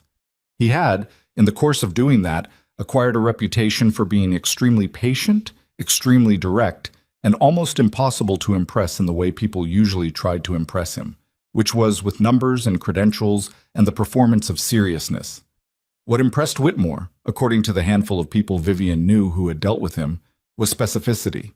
He wanted to understand not just what a business was, but how it thought, the actual quality of judgment inside it, the way decisions got made when things went wrong, the texture of the people who ran it. She thought about the week she'd just had, and about the quality of judgment she'd actually demonstrated during it. And she wasn't entirely sure the picture was flattering. She'd brought in 5 specialists and taken their word for it.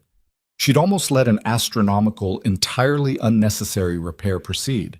Would have let it proceed, probably, if Grace hadn't produced a piece of paper with an address on it. What she'd done right, she thought, was recognize when the standard answer wasn't satisfying her.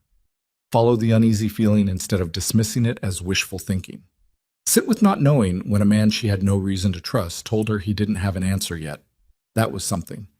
She wasn't sure it was enough to build a philosophy on, but it was something. Friday afternoon, the day before Dunmore, David Chen came to the office with the final logistics brief for the morning. He set it on her desk and walked her through it. The arrival time, the estate contact, the track protocol that Dunmore's team required before any vehicle went on the course, the dinner reservation afterward if the morning went well enough to warrant extending the day. "Whitmore's flying in tonight," David said. "His assistant confirmed this afternoon. He's bringing 2 people from his investment team, but they'll stay at the house during the track portion. The demonstration is just him." "How long does he want on the track?" "His assistant said as long as it takes." David paused. "I don't entirely know what that means." "It means he wants to feel what the car does under real conditions. He's not interested in a lap." She picked up the brief. "He wants to know if it's as good as he thinks it is." "You've driven the track at Dunmore before." 3 times. "Fast?" "Appropriately fast," she said, which was the kind of answer that could mean several things, and David recognized it as such and didn't follow up. "One more thing," he said, and his tone shifted slightly into the register she associated with things he'd been considering whether to say. "The 5 specialists, Porterfield, Fuentes, the others, they submitted invoices, the diagnostic fees. Pay them. They came when we called. They did the work they know how to do. They gave us their honest assessment. The assessment was wrong, but they didn't charge us for repairs that didn't happen. Pay the diagnostic fees." She set the brief down. "And send each of them a short note from me explaining what was actually wrong. Not accusatory, informational. They should know." David looked at her. "You want to tell 5 expert specialists that they misdiagnosed a car?" "I want to give them information that might prevent the same situation from recurring with someone else's car." She looked at him. "If a specialist I trusted told me that a common failure presentation had turned out to be something different, I'd want to know. Wouldn't you?" He considered that. "I suppose I would." "Draft the notes. I'll sign off on them." She picked up the brief again. "And David, frame it carefully. The goal isn't to embarrass anyone. The goal is to share what was found." He gathered his things. He was at the door when he stopped, which was becoming a pattern in her office this week, people stopping at doors. "Vivian," he said. She looked up. "Whatever happens tomorrow, with Whitmore, with the deal, all of it." He paused, apparently uncertain how to finish the sentence he'd started. "I think the week you just had says something about the company. Not the part where the car broke down. The part after that." She looked at him for a moment. "Go home, David." "I'm going," he said, and went. Saturday morning came the way important mornings usually came for Vivian, quietly, all at once, with a clarity that ordinary days didn't have. She was awake before 5, which was not unusual, and she lay in the dark for a few minutes before getting up, which was. She was dressed and in the motor court by 7. She walked around the Meridian once, the way Adrian had walked around it the first time he'd seen it in her driveway, not inspecting it specifically, just looking, just spending a moment with it before the day started. The cobalt paint held the early light in the same way it always had. The car sat the way it always sat, low and purposeful and entirely indifferent to the significance of the morning. She drove it herself to Dunmore.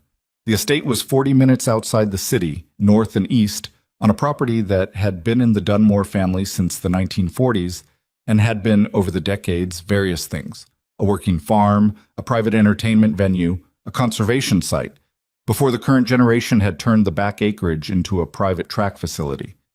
It was not a commercial circuit. It wasn't open to the public, and it didn't advertise itself. It existed because the family that owned it had always owned fast cars and had eventually decided that the most practical solution to that situation was to build somewhere to drive them. The track was 1.8 miles, laid out through a section of the property that mixed open straight sections with a technical middle sector that had enough elevation change to make it interesting. She'd driven it 3 times before, twice in her own cars and once in a client's vehicle that she'd been evaluating for acquisition. She knew where the car would be tested and where it would shine, and she had been thinking, since Adrian had declared the Meridian right, about what it was going to feel like to drive it here this morning, with Henrik Whitmore beside her. She arrived at 8:15. The estate manager met her at the gate and walked her through the morning's logistics: where Whitmore's team was staying in the main house, where the car would be held before the demonstration, the track protocol requirements that were the same every time. She nodded through it and asked 3 specific questions about the surface conditions in the technical sector, which the estate manager answered with the specificity of someone who knew his track, and she added the answers to the mental map she'd been building since she pulled through the gate. Adrian arrived at 8:55, which she appreciated. He came in the same gray van, parked it where the estate manager pointed, and walked toward her across the gravel forecourt of the track facility building with the same unhurried quality he had in his workshop.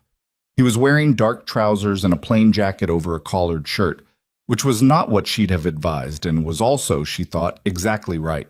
He looked like himself, which was the only presentation that would serve him with a man like Whitmore. "How's the car?" he said. "Drove perfectly on the way here." "Good." He looked out at the track, visible through the glass of the facility building's main window. "Nice place." "It is." She paused. "Thank you for coming." He nodded once, which was the totality of his response to that, and she moved on. Henrik Whitmore came down from the main house at 9:10. He was not what she'd been expecting, which was itself something she should have anticipated, because a man with Whitmore's reputation for defying expectations would naturally also defy the expectation of what someone with his reputation looked like. He was shorter than she'd imagined, and more simply dressed: dark trousers, a gray sweater, no visible indication of the 40-year accumulation of wealth and influence that had made him one of the most consequential figures in European automotive business. His hair was white and closely cut. He moved without hurry. He had, she noticed immediately, the eyes of someone who was paying close attention to everything and showing very little of what they made of it. He was accompanied by a younger man she took to be his assistant, early 30s, efficient-looking, carrying a leather folio, who stayed a step behind and said nothing. Whitmore crossed the forecourt and extended his hand. His handshake was firm without demonstration. "Ms. Sterling," he said. His accent was German-inflected British, the product, she knew, of a Stuttgart childhood and a London education. "I've been looking forward to this." "As have I." She meant it, which was not always true when she said it. His eyes moved, not obviously but perceptibly, to the Meridian visible through the facility windows, and then to Adrian, who was standing 3 feet to her left with his hands in his jacket pockets. "This is Adrian Cole," she said. "He's the engineer who prepared the car for today." Whitmore looked at Adrian with the same quality of attention he'd given everything else. "Adrian," he said, and shook his hand. "Mr. Whitmore," Adrian said. "You work on Caruso's regularly?"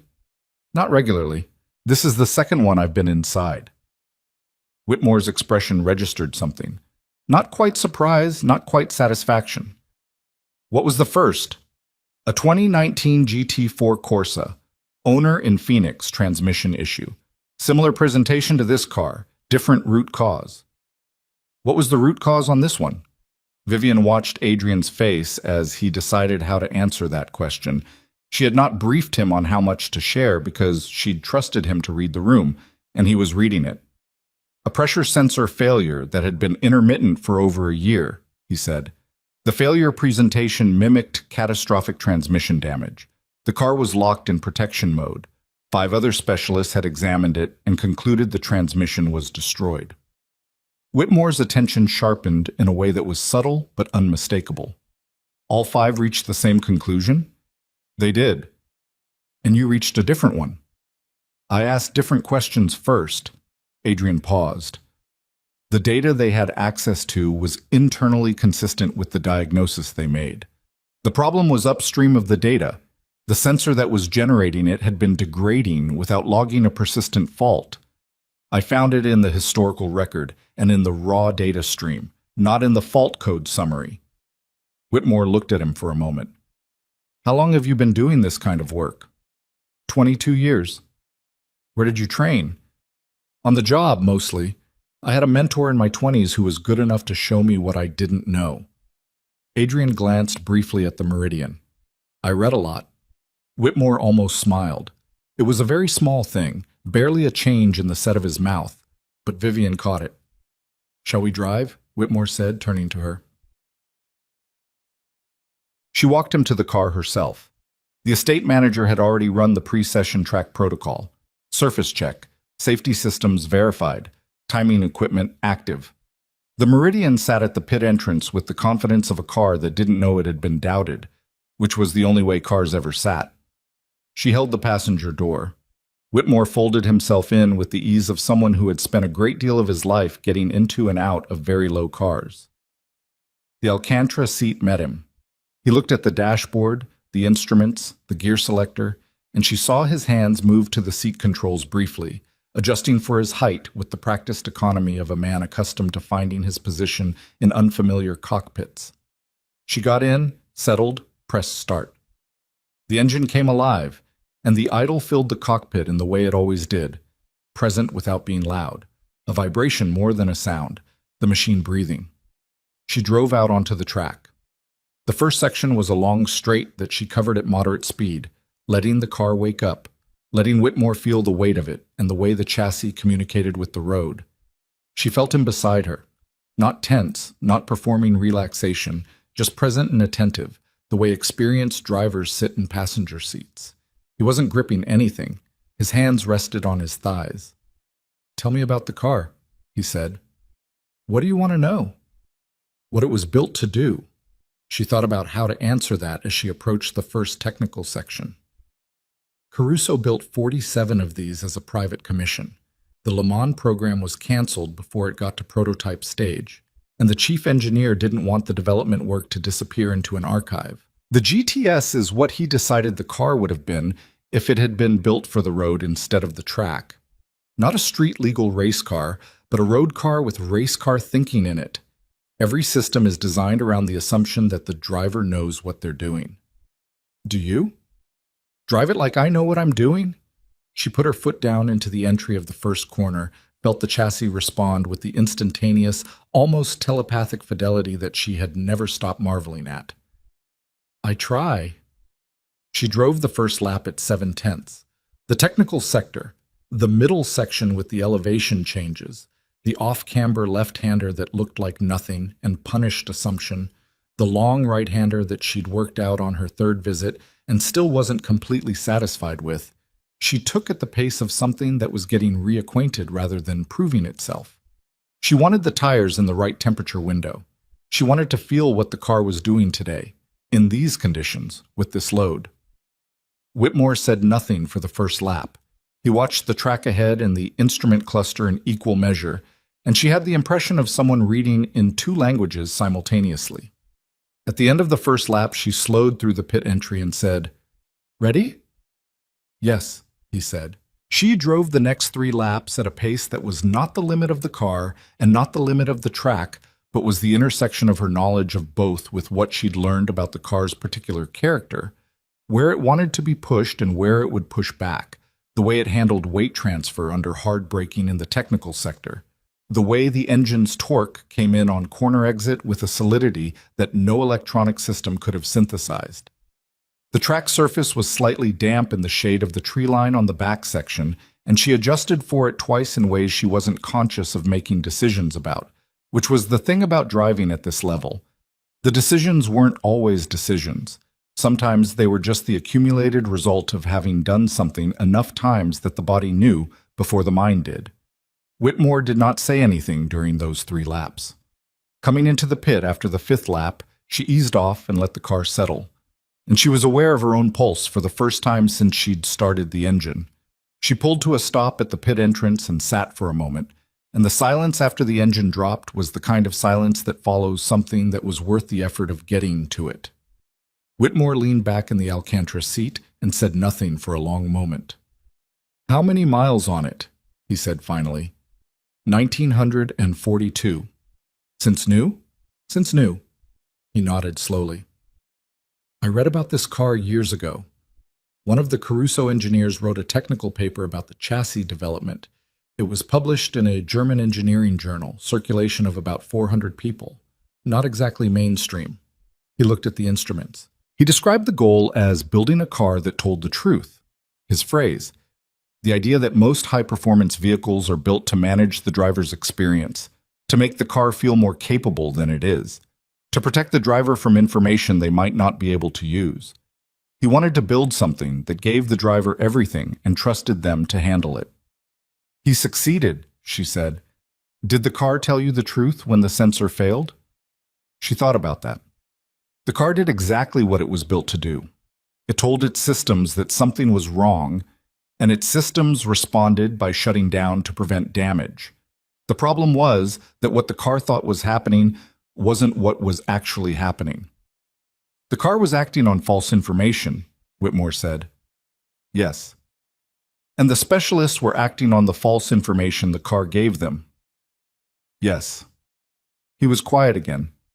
Outside the windshield, the track lay empty in the morning light, and the tree line on the far side was still and very green. Your engineer, Whitmore said. Cole. How did you find him? A referral, she said. 2 degrees removed. Someone my assistant knew through family. Not through industry channels. He doesn't operate through industry channels. Why not? She thought about the organized tools on the wall and the bound notebook and the smear of grease on his forearm that first afternoon. I think because industry channels would change what he does. He works by referral because the referrals find the right clients. People who need someone who thinks differently. She paused. He told me once that the mistake most diagnosticians make is trusting the summary instead of reading the source. He wants the raw data, not the report. Whitmore turned to look at her, and his expression had the quality she'd been told about but hadn't quite believed until now. The sense that he was looking at something specific rather than the surface of a thing. That's what I do, he said, when I evaluate a company. She met his eyes. I know. What? They had coffee in the facility building afterward, the 3 of them, Whitmore, Vivian, and Adrian, who Whitmore had asked to join them in a way that was not a request. Whitmore's assistant sat in the background taking notes, present but not participating, which was a skill in itself. The conversation covered the car, and then the business, and then something more interesting than either. The question of what distinguished the way Adrian had approached the Meridian's problem from the way 5 accredited specialists had approached the same problem. Whitmore asked the question directly.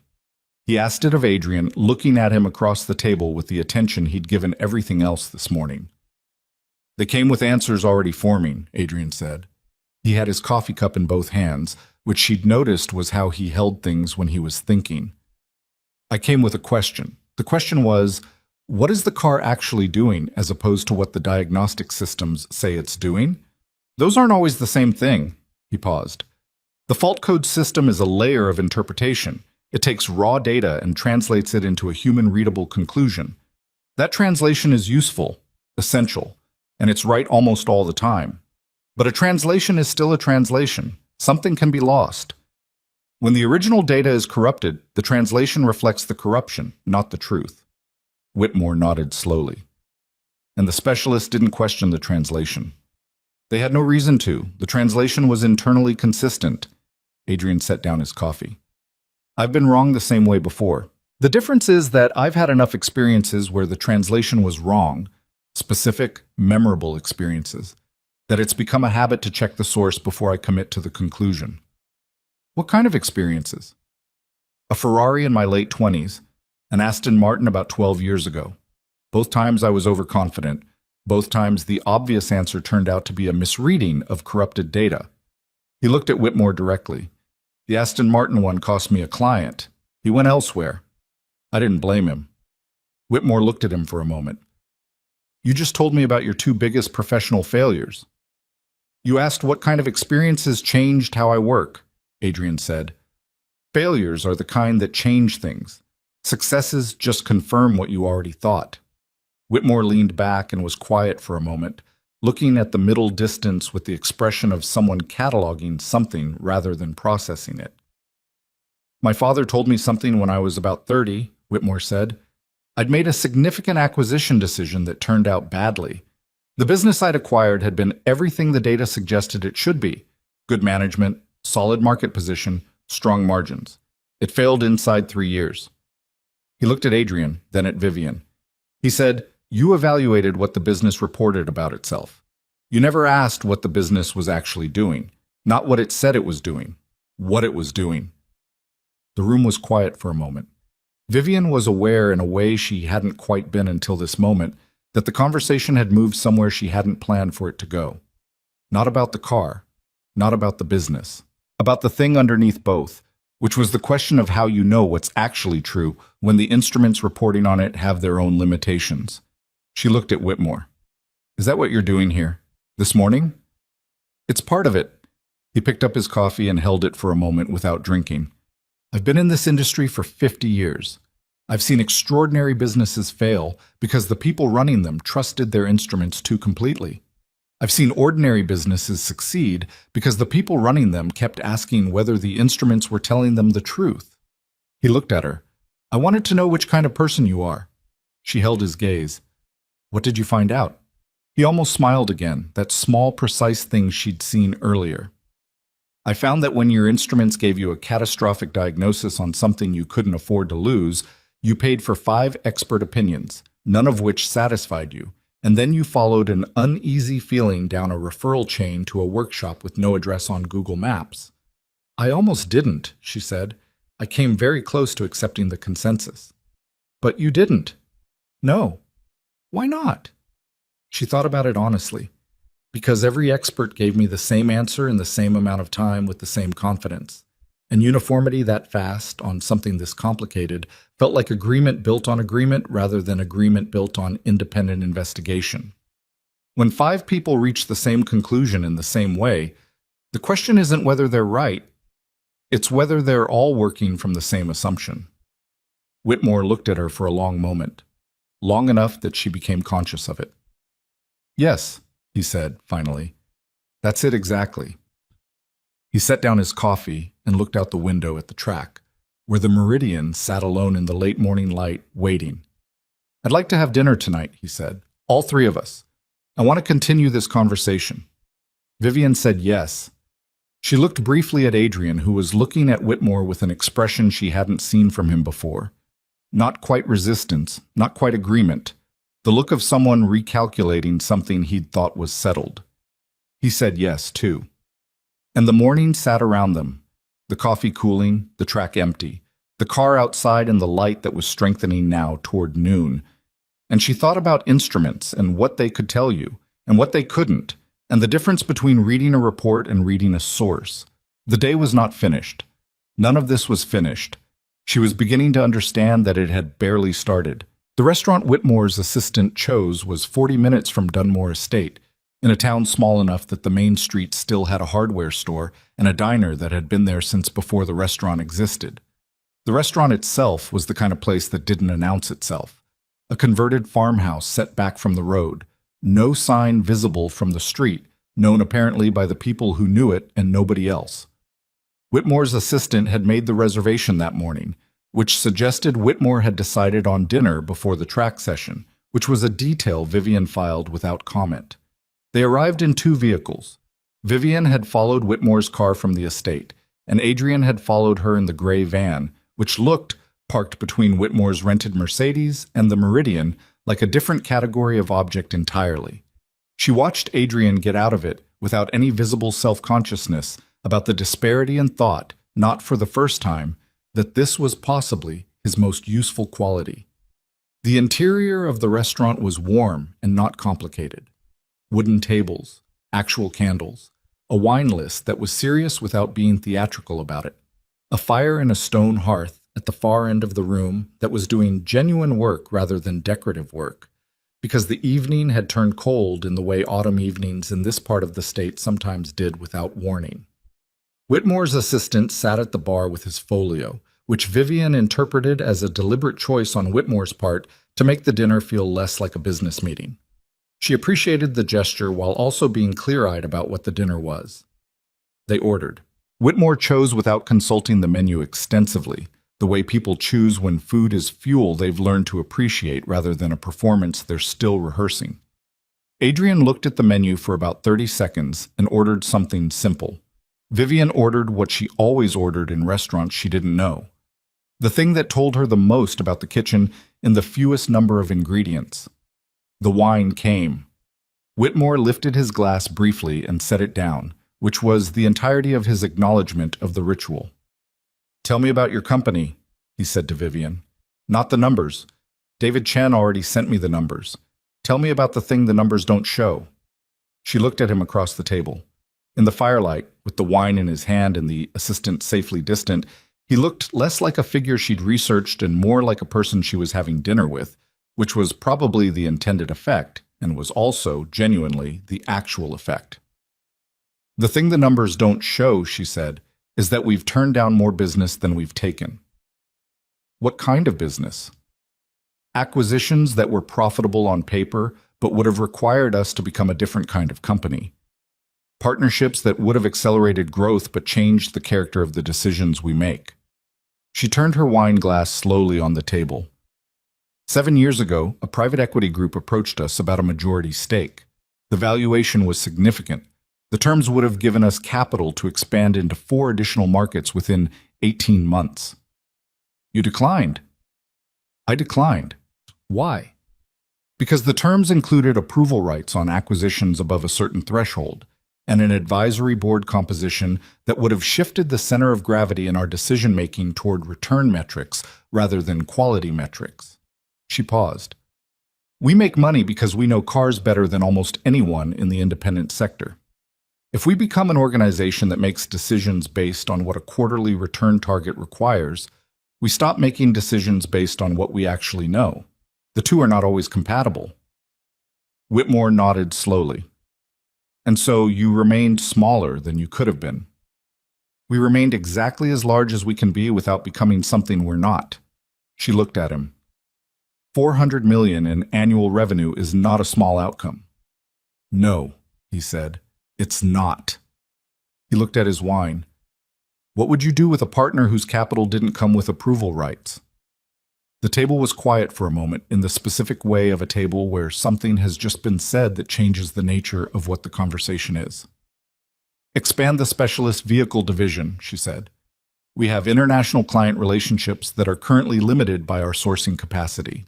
I can find the vehicles. I have the network to find almost anything, but the capital required to hold inventory at that level is beyond what our current structure allows. We're turning away transactions because we can't carry the position while the right buyer is identified." She paused. "There's also a restoration facility in Northern California I've been watching for 2 years. The talent there is exceptional. The financial management is not. It's the kind of situation where the right capital partner allows the talent to do what it does without the distraction of a funding problem." "And the international expansion?" "Europe primarily. London and Munich first. Not dealerships. Acquisition and specialist services focused on the same segment we serve here. The client relationships already exist. The infrastructure doesn't." Whitmore looked at her steadily. "You've thought about this for a while." "I've thought about this for 5 years," she said. "I've been waiting for the right conversation to think about it with." He almost smiled again. He did it the same way he'd done it at the track. Small, precisely located, gone almost immediately. "What does the right conversation look like?" he said. "It looks like tonight so far," she said. Fun. Adrian had been quiet through most of this exchange, eating with the focused attention he gave everything, refilling his water glass twice without asking anyone. He had the quality, she'd noticed, of someone who was very much present in a room without requiring the room to be organized around him, which was a rarer thing than it sounded. Whitmore turned to him when the food plates had been cleared and the table had the cleared, settled feeling of a meal in its second half. "You said you've been doing this for 22 years, he said. "That's right. Built the business from nothing." "No business to speak of," Adrian said. "I do the work, I get paid for it, I put the money back into tools and equipment. It's not a growth model." "Intentionally?" "Intentionally." Adrian leaned back slightly. "I had a conversation about 10 years ago with a man who ran a specialty shop in San Francisco. Very successful. 12 technicians, a waiting list, the kind of reputation that takes decades to build. He told me he spent 40% of his time managing the business and 60% managing the people, and maybe, if it was a good week, a few hours actually doing the work himself." He paused. He didn't say it as a complaint. It was just the math of what he'd built. "But I realized that the work is why I do this. Not the business of the work itself. The problem in front of me." He looked at Whitmore directly. "If I scaled up, the problem in front of me would be payroll and client acquisition and facility leases. That's not a bad problem to have. It's just not the problem I want." Whitmore considered that. "Don't you find that limiting?" "Limiting how?" "In terms of what you can accomplish, the problems you can take on, the resources available to you." Adrian thought about it with the seriousness he gave things. "I worked on a McLaren F1 last year. The owner had been quoted $400,000 in repairs by 3 different facilities. The actual problem was a software fault in the engine management system that had propagated across 3 control modules and created a phantom failure cascade. I fixed it in 9 days. The parts cost was under $600. He picked up his water glass. "I could not have done that work faster or better with 12 technicians. I could have done it slower and worse, because I would have needed to manage the 12 technicians instead of doing the thing I actually know how to do." Whitmore was quiet for a moment. "You're describing a specific kind of intelligence," he said. "Deep, narrow, extraordinarily capable within its domain. The limiting factor isn't the intelligence itself, it's the infrastructure surrounding it." "I suppose that's one way to say it." "It's also a description of something that's very difficult to scale without destroying the thing that makes it valuable." Adrian nodded. "Yes." "So you've made a choice," Whitmore said.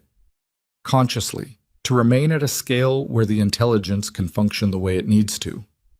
"I've made a choice to remain at a scale where I can still be wrong in the right ways," Adrian said. Both Vivian and Whitmore looked at him. "The right ways?" Whitmore said. "When I make a mistake, I make it directly," Adrian said. "I look at the data wrong, I miss something in the history, I trust a pattern I shouldn't. I learn from it because I was the one who made it." He looked at his water glass. "When you scale, the mistakes get distributed. The person who made the mistake is 3 layers removed from the consequence. The learning doesn't happen the same way." He paused. "I've seen very large operations run by very intelligent people make the same diagnostic errors year after year because the person who made the error never found out it was wrong, and the person who found out it was wrong never understood why it happened. The knowledge doesn't travel." The table was quiet again. The fire at the far end of the room had settled into its steady stage, the loud part done, the heat now simply there and reliable. Whitmore turned to Vivian. "Do you have this problem?" She was honest about it. "In parts of the business, yes. We've grown faster in some areas than the learning has kept up. The service division has 3 people doing diagnostic work, and the quality is inconsistent because the inconsistency is invisible. By the time an error surfaces, the causal chain is too long to follow." She paused. "It's something I think about." "What's the solution?" "I don't think there's a solution that doesn't require either slowing the growth or changing how the knowledge moves through the organization." She looked at Adrian briefly. "Which brings me back to something you said, Mr. Whitmore, about the kind of intelligence that's hard to scale without destroying." Whitmore followed her look to Adrian. "I'm not for sale," Adrian said, without particular emphasis, just as a statement of the landscape. Vivian almost smiled. "I know, that's not what I'm suggesting." The conversation turned, as conversations at late-stage dinners sometimes do, from the specific to the general and back again. The shape of the European automotive market, the particular challenges of the collector car sector, the way digital diagnostic technology had changed the practice of mechanical service in ways that were almost entirely positive and in one significant way were not. That last thread was Whitmore's. He raised it with the precision of someone who had been thinking about it for a while and was waiting for the right table to surface it on. The diagnostic systems are better than they've ever been, he said. More accurate, more comprehensive, faster. The coverage of potential failure modes is remarkable compared to 20 years ago. He looked at his wine.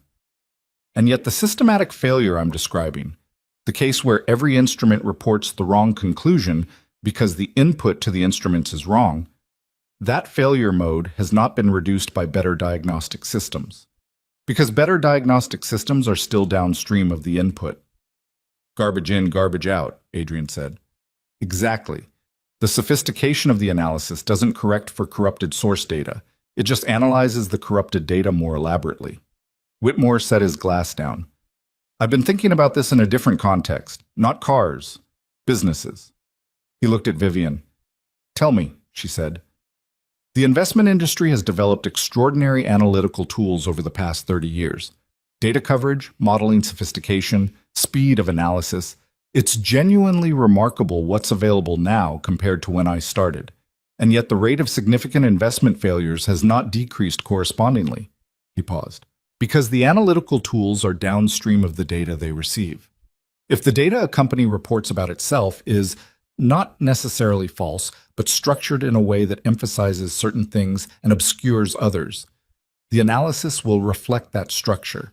You'll get a very thorough, very accurate analysis of an incomplete picture. So what do? Vivian said. I go and look, Whitmore said. I've spent 50 years making significant investments, and the single most reliable method I have for understanding whether an opportunity is what it appears to be is to spend time in proximity to it, not analyzing reports about it, actually being near it. He looked at the meridian, visible through the restaurant window in the parking area, the cobalt picking up the light from the lot. That's why I asked for the track session, not because I needed to see the car perform. I've seen cars perform. I wanted to see what happened when I was next to you in it. Vivian looked at him steadily. And what did you see? Someone who knows the car, he said, not as an asset or an instrument of demonstration, someone who understands what she's in. He picked up his glass. That's what I came here to find out. She was quiet for a moment. Is it what you expected? It's better than I expected, he said, and the flatness with which he said it, without embellishment, without the slight performance of admiration, made it more convincing than any warmer version would have been. Across the table, Adrian was looking at neither of them, his attention apparently on the fire at the far end of the room, his expression unreadable. She noticed, though, that he'd stopped eating some time before and hadn't reached for anything since, which for him was the equivalent of sitting forward. They left the restaurant at 9:40, which was later than she'd expected. Outside, the night was cold and clear and very quiet, the kind of rural quiet that felt, after a day of the track and the facility and the formal business of things, suddenly enormous. She could see stars that she could not see from Brentwood. The van and the Mercedes and the Meridian sat in the lot, and Whitmore's assistant appeared from somewhere, the bar probably, and stood at a respectful distance. Whitmore shook Adrian's hand first. I want to send you something, he said. Not a proposal. An article. A German engineer who worked with me in the early 90s wrote a paper about diagnostic methodology in mechanical systems. I've been trying to put into words for 30 years what you described at dinner, and he came closer than I have. He looked at Adrian with the specific attention he'd been giving everything all day. I think you'd find it interesting. I'd like to read it, Adrian said, which was as close to warmth as she'd heard from him. Whitmore turned to her. I'll have my team contact David Chen on Monday, he said. There are structures we should discuss. I'm not in a position to describe them tonight because the specifics require legal input that I won't have until I'm back in London. But I can tell you that the conversation I want to have is not a minority investment conversation. She looked at him. That's a significant statement. I'm aware. Can I ask what changed between March, when your office made the initial contact, and tonight? He considered the question. Nothing changed in March, he said. I've known what I wanted since March. I wanted to know if the judgment that built the company was still active at the center of it, or whether it had been absorbed into the management layer while the center moved toward other things. He looked at her steadily. Some founders build something and then become administrators of what they built. The building is over. They're managing a thing rather than making it. He paused. You're still making it. The week you just had demonstrates that more clearly than any financial presentation could. She was quiet for a moment in the cold, with the stars above the parking lot, and the Meridian waiting, and Whitmore looking at her with the same uncomplicated attention he'd had all day. The week I just had, she said, nearly cost me the thing I've spent 18 years building. Yes, Whitmore said, and you navigated it without losing either your judgment or your composure. That's the week I needed to see. He paused. Although I suspect you'd say your composure had several undignified moments. She almost laughed. It surprised her. The almost laugh, genuine and uncalculated. Several, she said. He nodded once, which was, she understood, the Whitmore equivalent of a warmer send-off than most people received. Monday, he said, and got into the Mercedes. She stood in the parking lot for a moment after the Mercedes's taillights had turned onto the main road. Adrian was a few feet away, keys in his hand, not going anywhere yet. What did you make of him? She said. He was quiet for a moment. Careful, he said. In the old sense of the word. Full of care. He turned his keys in his hand. He pays attention to the things that actually matter and ignores the things that don't. In my experience, that's rarer than it sounds. Did tonight change your opinion of what he's proposing? He looked at her. He's not proposing anything to me. He's interested in you, she said. He was interested in you from the moment you told him about the Ferrari story at the facility this morning. He's interested in the diagnostic methodology, Adrian said. That's not the same as being interested in me. He asked for your contact information at the end of dinner. I saw his assistant write it down. Adrian was quiet. You don't want to be interested, she said. Not accusatory. Just observing. I don't want things to change, he said. It came out with a simplicity that suggested it was something he'd thought about before and arrived at honestly rather than defensively. What I have is exactly what I want. When I get to the shop in the morning, the problem in front of me is a mechanical problem. I go at it until I've solved it, and then there's another one. The thing I carry out of there at the end of the day is the work itself. Not a personnel issue, not a budget conversation, not a stakeholder call. The work. He looked at the Meridian. I've seen what happens to people when they start trading that for something that looks like a larger version of it. It's not a larger version. It's a different thing. Nobody's asking you to trade anything, she said. Not yet. She looked at him for a moment. In the parking lot light, he looked exactly as he always looked. Specific, unhurried, self-possessed, in the way of someone who had made his choices and was not in the habit of relitigating them for the comfort of other people. Can I ask you something personal? She said. You can ask. Do you ever wonder what you'd have built if you'd scaled up? If you'd taken the path that went through the big shop and the staff and the waiting list? He thought about it. She had come to appreciate that he actually thought about questions before answering them rather than answering and thinking simultaneously, which was the way most people she dealt with operated. Sometimes, he said, less than I used to. He turned the keys over in his hand. When I was younger, I thought about it the way you think about things when you haven't made the choice yet and all the options are still available. It had a different weight then. He paused. Now I think about it the way you think about a road you didn't take, not with regret exactly, more with curiosity. Who would I have become? What would the work have looked like? He looked at her. But I know, in the practical sense, that the things I'm best at doing are not the things that scale well, and I'd rather be very good at a small thing than adequate at a large one. She was quiet for a moment, in the cold and the dark, and she thought about that. I made a different choice, she said. I know, he said, and you're good at the large thing. That's not nothing. She almost said something and didn't because what she had almost said was personal in a way that didn't belong to the parking lot of a restaurant on a night that had already given her more than she'd come expecting. I'm going to call you next week, she said instead. About the notes I'm sending to Porterfield and the others. I want to talk through how to frame the technical explanation. I don't want it to read as a rebuke. Call me, he said. I'll help with that. He got into the van. She stood for a moment and watched him pull out of the lot and onto the main road, the van's taillights diminishing toward the dark, and then she got into the Meridian. The engine came alive. The transmission engaged without hesitation, without the smallest suggestion of resistance, just the smooth, absolute authority of a system that was doing what it was built to do, perfectly and without comment. She sat there for a moment before pulling out, the heater beginning to work, the dashboard instruments all reading correctly, the pressure sensor doing its quiet and accurate job 31% away from where it had been falsely reporting for over a year. She thought about Whitmore in the passenger seat that morning, his hands quiet on his thighs, reading the car the way she'd been reading the road ahead. She thought about the 5 diagnostic reports spread across her desk 10 days ago, all saying the same thing with the same confidence. She thought about a crumpled piece of paper that Grace had slid across that same desk, and the address on it that didn't exist anywhere except on that piece of paper. She pulled out of the lot and onto the main road and drove home through the dark, and the car moved the way it was supposed to move, and the night was clear, and the stars that she could see here and not from Brentwood were still out, and she did not think about Monday or about the Whitmore Consortium or about the shape of the next 20 years. She just drove. Sunday, she spent at home.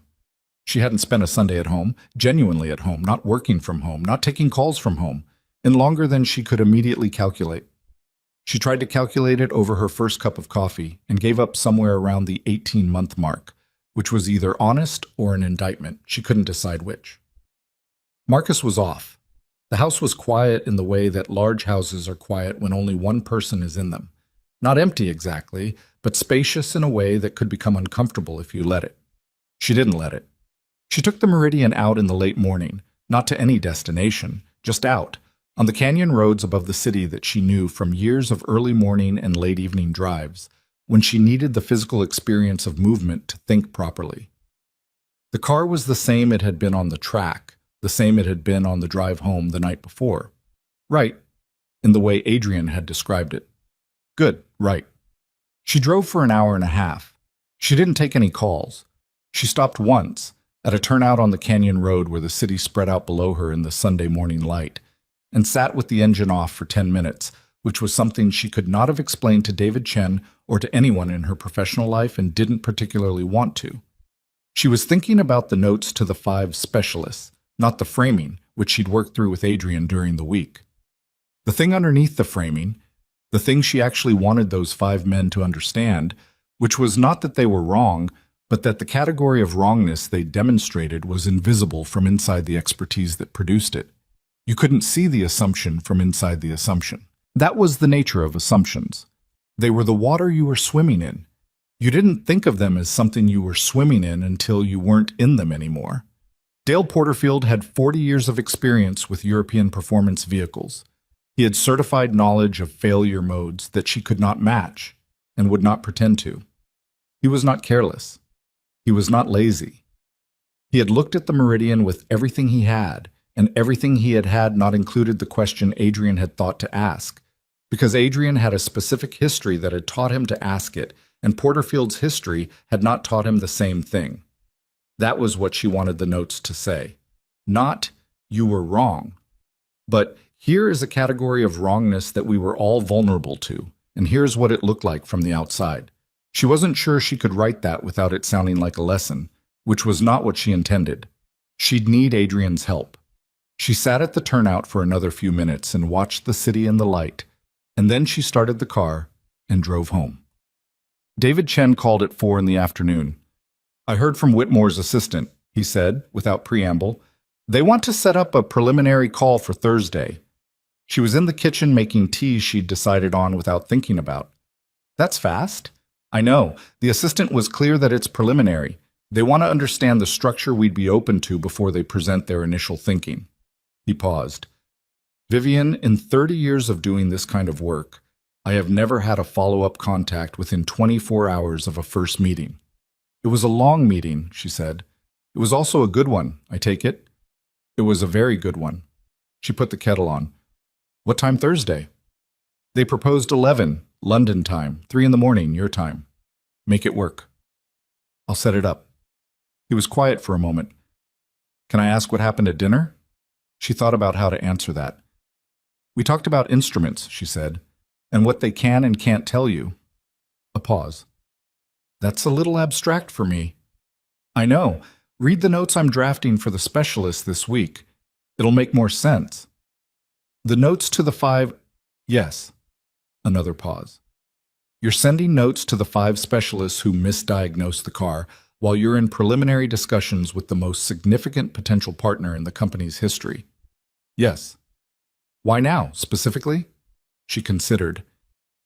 Because the notes are about the same thing the discussions are about, she said, and I want them in the same week so I remember that. He was quiet for a long moment. Okay, he said, which was his way of acknowledging that he didn't entirely understand but trusted the logic. Thursday at 3, she said. I'll be up.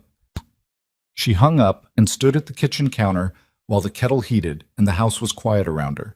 And outside the motor court held the meridian, and the late afternoon light was doing the thing it did at this hour in October, going gold and specific and making everything it touched look more considered than it usually did. She made her tea. She took it to the study and sat at her desk and opened a fresh document and stared at it for a moment. Then she began to write. Dear Mr. Porterfield, I'm writing to share information I believe may be useful to you professionally regarding the Caruso GTS we asked you to examine on... She stopped, started again. Mr. Porterfield, I want to tell you what we found. Better. She kept going. The notes went out on Tuesday. 5 separate letters, each one slightly different from the others because the 5 men were not identical, and the same letter would have been a form letter, which was not what she intended. She'd worked on them Monday evening and into the night, and Adrian had read them on the phone Tuesday morning and suggested 3 changes. One to the Porterfield letter, where a sentence was technically imprecise about the sensor failure mechanism. One to the Fuentes letter, where her tone had slipped without her noticing into something that read as defensive rather than informational. And one to Stefan Weiss's letter, which she'd written last and which was, Adrian said, too long. Why too long, she'd asked. Because Weiss is a man who respects economy, he said. A long explanation will read to him as overcompensation. Say what you found, why it matters, 3 paragraphs. Stop. She cut it to 3 paragraphs. She signed all 5 letters herself, printed on Sterling Automotive Group letterhead, sent by courier so they arrived as physical objects rather than emails. She didn't know exactly why the physical delivery mattered to her, but it did. Something about the formality of it, the acknowledgement that what she was sending deserved more weight than a message in an inbox. The first response came Wednesday afternoon. Dale Porterfield called her direct line, which he had from the original diagnostic visit, and she answered it herself. Miss Sterling, he said. There was something in his voice she hadn't heard during either of his previous visits. A careful quality, not embarrassed exactly, but aware. I've read your letter twice. Good, she said. I hoped you would. The P2345 code. He was quiet for a moment. I've seen that code before. Not on a Caruso. On a different platform, same supplier sensor. 3 years ago. The car had it as an intermittent fault, and I diagnosed it as a sensor anomaly and replaced the sensor. But in this case, it wasn't in the fault history as an active code, he said. It had cleared. The previous instance was in the ownership documentation, which I didn't request. A pause. I should have requested it. You weren't the only one who didn't, she said. I know. That doesn't make it more comfortable. He cleared his throat. The point you make in the letter, about the diagnostic tools being downstream of the sensor input, I want to share that with my team, if you're willing. Not with attribution to your specific situation, but the principle. Share it, she said. That's why I wrote it. He was quiet for a moment. Who found it? A specialist I was referred to. Someone I'd know? I don't think so, she said. He works by referral only, no public profile. A brief pause. Those are usually either extraordinary or fraudulent. In this case, extraordinary, she said. He let out a breath. Well. A pause. Thank you for the letter, Ms. Sterling. I mean that. I know you do, she said. The other 4 responses came over the following 2 days, 2 by phone, 2 by written reply. None of the 5 men were defensive. That surprised her, and then it didn't, because defensiveness was a response to accusation, and she hadn't accused anyone of anything. She'd shared information, and information, offered without agenda, was a different kind of thing to receive. Stefan Weiss's reply was 3 sentences. She read it twice, and then set it on her desk and left it there. Ms. Sterling, thank you for this. The failure mode you describe is one I've encountered in theory and apparently failed to apply in practice. That is a useful reminder of the distance between knowing something and remembering to use it. She thought about that for a long time. The Thursday call with Whitmore's team ran 2 hours and 20 minutes, which was not preliminary in any sense that the word usually meant. It began at 3 in the morning her time, which meant she was in her study with a thermos of coffee and the particular clarity that deep night hours sometimes produced. No emails arriving, no calls. The whole world apparently paused, and only this conversation happening in it.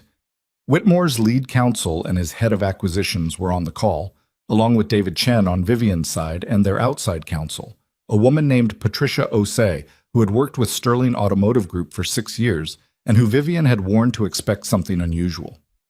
It was unusual. The Whitmore Consortium was proposing a strategic partnership structure that was unlike anything Vivian had been offered before. Not a majority stake acquisition, not a minority passive investment, but a co-development agreement with a capital commitment that would fund the London and Munich expansion, the Northern California restoration acquisition, and a research initiative that Whitmore's team described as a diagnostic methodology program, which was a phrase that made David Chen look at his screen with an expression she could read even on a video call.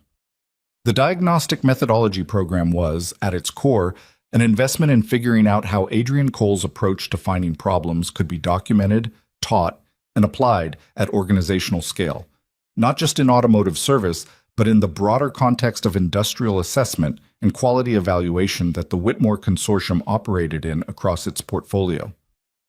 He won't participate in that, Vivian said when the structure was outlined. Adrian Cole won't be part of a program to scale or systematize his methodology. I want to be clear about that before we go further. Whitmore's counsel, a careful man named Hartman, said, "We're aware of that. Mr. Whitmore anticipated it. The program would be research-based, studying documented cases, developing frameworks from existing examples. It doesn't require Mr. Cole's participation. It requires access to cases like the one you experienced." "Cases Sterling has encountered," she said. "Cases Sterling has encountered, yes. You have 18 years of specialist diagnostic work. The institutional knowledge in that history is significant." She looked at David, who was writing something. He looked up and nodded once, which was his way of saying, "This is real, take it seriously." "We'll need to understand the IP structure," she said. "Any frameworks developed from Sterling's case history remain our intellectual property." "That's the proposed structure," Hartman said. The call continued. The numbers were discussed, the terms were outlined in enough specificity that Patricia Osei filled 6 pages of notes and asked 12 clarifying questions. The timeline was discussed.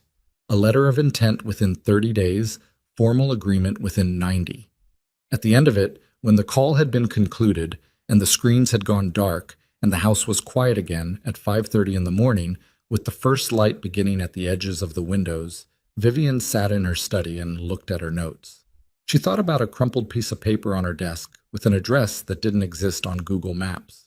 She thought about where she was sitting right now, in the particular quiet of very early morning, and where she would not be sitting if Grace hadn't slid that paper across the desk, if she'd accepted the consensus, if she'd let the 5 confident, unanimous assessments be the last word.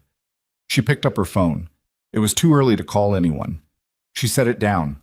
She made more coffee and watched the morning come through the study window, and she thought about the shape of the next 20 years, which had just changed again. She went to the workshop the following week. Not for a reason, strictly speaking. There was no car to bring, no diagnostic question to answer.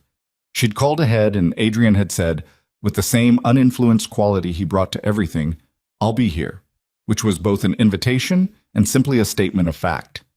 She arrived at 10 in the morning. The Alfa Romeo Spider she'd seen evidence of before was out of the attached garage and sitting in the workshop, its chassis stripped down to a stage she recognized as the point in a restoration where things look most irreparably broken before they start to look better. Adrian was at the workbench doing something to a component she couldn't identify from the door. She told him about the Thursday call. She told him about the diagnostic methodology program and the structure and the IP terms and the timeline. He listened without interrupting, which was one of his more useful qualities. When she finished, he was quiet for a moment. They want to study the approach, he said. They want to develop frameworks based on documented cases. You wouldn't be involved. I know, you said that. He looked at the component in his hands. Do you think it can be taught? I think aspects of it can be documented and passed on, she said. Whether that's the same as teaching it, I don't know. The part that matters most is the part that's hardest to teach, he said. The habit of doubt. The reflex to question the source before you trust the output. He set the component down and looked at her. You can teach people the methodology steps, check the raw data, trace the input chain, look for historical anomalies. That's learnable, but the reason to do those things, the reason that makes you actually do them instead of just know you should, that comes from a specific kind of experience. It comes from being wrong in a way that costs you something. He paused. You can't manufacture that experience in a training program. No, she said. But you can create conditions where people are more likely to ask the question that leads to the experience. He looked at her for a moment. Maybe, he said. It's worth trying, she said. That's all I'm saying. He nodded slowly, which was not agreement exactly, but was more than dismissal. What does the partnership mean for the company? He said. It means we do what I've wanted to do for 5 years. London first, then Munich. The Northern California acquisition. The specialist division gets the capital to carry inventory at a level that changes what we can offer internationally. She looked at the stripped Alpha on the chassis stand. It means the company I built becomes the company I always thought it could be. Is that what you want? She looked at him. It was, she thought, a genuinely curious question. Not challenging, not rhetorical, just curious in the way he was curious about things. I want it, she said. I also know that wanting it and knowing what to do with it aren't the same thing. She paused. The week with the Meridian taught me something I'm still figuring out how to apply, about the difference between moving fast and moving well. What's the difference in your view? Moving fast is doing what the consensus says as quickly as possible. Moving well is asking whether the consensus is built on solid ground before you commit to it. She picked up a small tool from the edge of his workbench and turned it in her hand. A precision driver of some kind, worn at the handle from use. I've been fast for 18 years. I've built something real by being fast, but I almost destroyed a significant piece of it by trusting a fast consensus on a situation that deserved a slower question. He watched her turn the driver in her hand. You're going to be a different kind of executive because of one broken car. I'm going to try to be, she said. I don't know if I'll manage it. Old habits are old habits. She set the driver back on the workbench. But I know what I'm trying to change, which is more than I knew 3 weeks ago.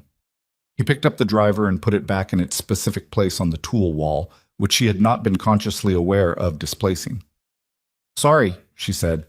It's fine. He looked at the wall for a moment, then back at her. There's something I want to say, and I want to say it before you leave. She waited. You came to me because you had nowhere else to go, he said. I know that. I don't say it as a criticism. It's just true. If 4 of those specialists had declined and you'd had one name left and it happened to be mine, you'd have come then too. The desperation of the situation is what got you here. That's true, she said. What I want to say is that the way you handled the situation, not the finding of me, but what you did after, the waiting, the willingness to hear that I didn't have an answer yet, the decision not to push me toward a faster conclusion that might have been a wrong one. He paused. That's not nothing. Most people in your position wouldn't have done that. She looked at him. Most people in my position didn't come to you in the first place. Also true. He crossed his arms loosely. I'm saying that the quality of thinking that got you through this week is the same quality of thinking that built what you built. You're not a different person because of one experience. You're the same person, and the experience reminded you of something you already knew. She was quiet for a moment. That's a generous reading, she said. It's an accurate one, he said. I don't do generous readings. They're not useful. She believed him. That was the thing. She believed it not because she needed to hear it, but because he was not the kind of person who said things for the comfort of saying them, and she had spent enough time around him now to know the difference between what he said and what he said to be kind. She made the offer on a Wednesday, 3 weeks after Dunmore. She had drafted it twice and discarded both drafts because they both read like corporate documents, which was not what she wanted. On the third attempt, she wrote it by hand on a plain card, which was not how she normally did business and was exactly right for this. She dropped it off herself at the workshop. Adrian wasn't there. The roll-up door was closed, which was unusual in the middle of the day, and she slipped the card through the gap at the bottom because the gap was there, and she didn't want to leave it in the van. The card said, "I'd like to offer you a position. Director of Engineering Assessment, Sterling Automotive Group. You would define the role. No mandatory office hours, no administrative responsibilities unless you choose them, access to every vehicle and case in our portfolio. The work would be exactly what you already do, at larger scale, with resources behind it. I would very much like you to say yes. VS." He called her that evening. "No," he said. She had expected it. She had expected it so thoroughly that she had, on some level, written the card knowing the answer and written it anyway because there was a version of not asking that she wasn't willing to be. "Can I ask why?" she said. "You know why." "I want to hear you say it." He was quiet for a moment. "Because the work I do depends on the conditions in which I do it. The independence, the ability to say, I don't know yet, and have that be the end of it, not the beginning of a management conversation about timelines. The relationship with a problem that is just mine, and the problem without an organizational context around it." He paused. "If I take a position at Sterling, I become a resource that the organization has a relationship with. Right now, I'm just a person who looks at problems. Those are different things." "They don't have to be," she said. "They always are," he said. "Eventually, not through anyone's fault, just through the nature of how organizations work. The resource gets managed. The management changes what the resource is." She sat with that for a moment. "I think you're right," she said, "and I think it's a loss." "Not everything valuable can be scaled," he said. "We talked about this." "We did." She looked out the window of her study, the same window she'd watched the morning come through after the Thursday call, the same view she'd had since she bought this house 11 years ago. "I still think it's a loss." "I know," he said. "That's appropriate." A brief pause. "The offer says something good about you, Vivian, that you made it at all." It was the first time he'd used her name. She registered it without remarking on it. "Will you keep taking my calls?" she said. "When something comes in that I can't figure out?" "Yes," he said, without deliberation. "And the diagnostic methodology program. When Whitmore's team wants to document cases, the kind of historical analysis that doesn't require your direct involvement, send me what they produce," he said.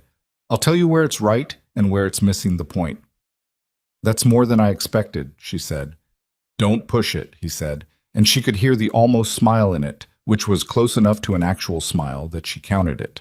Oh, the Whitmore partnership closed on a Thursday in November, 53 days after the Saturday at Dunmore Estate. The signing happened in a conference room at Sterling Automotive Group's Pasadena headquarters, which was the same conference room where Vivian held board meetings and client presentations and the occasional difficult conversation that needed a table between the participants. It was not a glamorous room. It had good light and functional furniture and a view of the parking lot that nobody had ever found inspiring. Whitmore flew in for the signing, which his counsel had told David Chen was unusual. He typically signed at a distance, through representatives. He sat across the table from Vivian, with the legal documents between them and 3 lawyers on each side.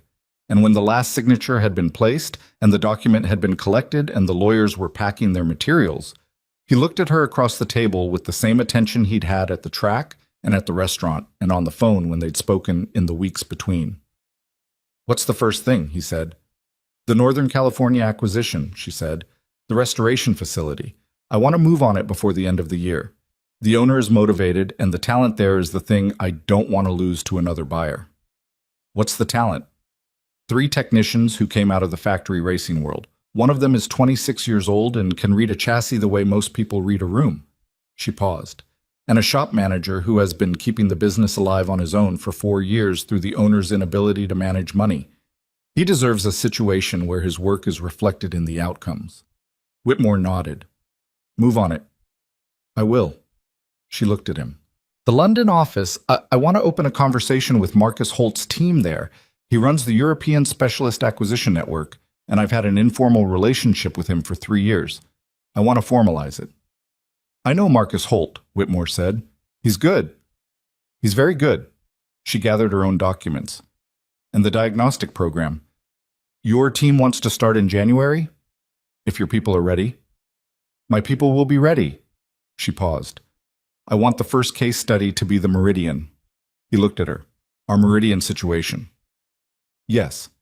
Full documentation. The diagnostic history, the raw data comparison, the failure mode analysis, what was found and how. I want it to be the foundational case because it's the clearest illustration of the principle. She looked at him directly. And because it's the one I understand from the inside. From both sides of it, Whitmore said. Yes. He was quiet for a moment.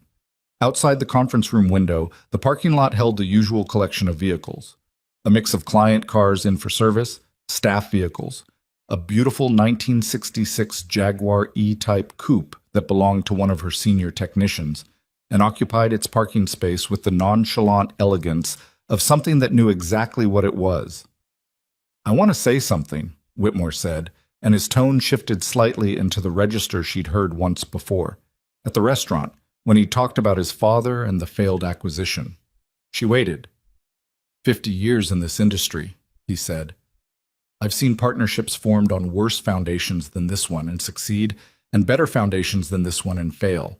I don't put excessive faith in promising beginnings. He paused. But I'll tell you what I think about this particular beginning. I think it was built on a week that went badly, and the quality of judgment that navigated that week is the reason we're sitting here.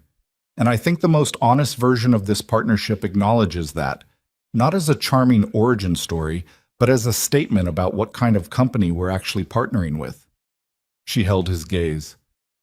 The week that went badly, the week the instruments lied, he said, and someone asked whether the instruments were right. The room was quiet for a moment, the lawyer's papers rustling somewhere behind her. I almost didn't ask, she said. I know, he said. You told me. That's the human part of it. The almost. The fact that you were close to not asking and asked anyway. He picked up his pen from the table and looked at it briefly, a small, unconscious gesture. Everyone is close to not asking most of the time. The interesting people are the ones who ask anyway. She drove home that evening in the Meridian. She drove it often now, more than she had before the breakdown, which she recognized as a specific kind of response to having almost lost it. The thing you almost lose becomes more real to you than it was before you almost lost it, which was one of those human truths that was obvious and still managed to surprise you when it applied to your own life. The city was in its evening mode around her, rush hour tapering toward dinner hour, the light going amber on the western faces of the buildings, the particular quality of a Thursday evening in November when the week was nearly done and the weekend was still a full day away. She thought about Adrian in the workshop with the Alpha, which was, the last time she'd visited, beginning to look like something again rather than an excavation. She thought about the note card she'd put through the gap in the roll-up door, and the phone call that evening, and the word no that she had expected and received and respected. She thought about what he'd said. Not everything valuable can be scaled. And the other thing, the one she'd turned over several times since, you're not a different person because of one experience. You're the same person, and the experience reminded you of something you already knew. She had been thinking about that second one more than the first. She was not, she thought, a fundamentally changed woman. She was the same woman who had built the same company over 18 years, using the same judgment that had driven every significant decision along the way. The week with the Meridian had not transplanted a new quality into her. It had located one that was already there and made it visible to her in a way it hadn't been before. The habit of doubt, The refusal to trust the summary without checking the source. The willingness to say, "I don't know yet," and mean it instead of reaching for the nearest confident conclusion. She had done those things, imperfectly, under pressure, at the last possible moment. She had not done them gracefully. She had done them the way you do things when the alternative is worse, which was not the same as wisdom, but was adjacent to it. Adjacent was where most real learning happened, not in the clean instructional space of knowing a thing, but in the messy actual space of applying it badly, and then a little better, and then eventually, well enough. She would fail at it again. She knew that with the same certainty, she knew everything that was true about her own character. There would be another situation, another consensus, another unanimously confident wrong answer from qualified people, and she would very possibly take it at face value, because the momentum of the situation would be heading in that direction, and it is genuinely hard to stand against that momentum when you're tired and under pressure, and the people giving you the wrong answer have credentials and track records, and the look of people who know what they're talking about. She would probably fail at it again. And she would probably catch it eventually the way she'd caught it this time. Not in the first hour or the first day, but before the end. Because the unease of accepting a wrong answer was something she now had a name for, and named things were more catchable than unnamed ones. That was enough. Not perfect. Enough. She had long ago made her peace with the gap between those two conditions. Plus, the Meridian knew none of this, which was fitting.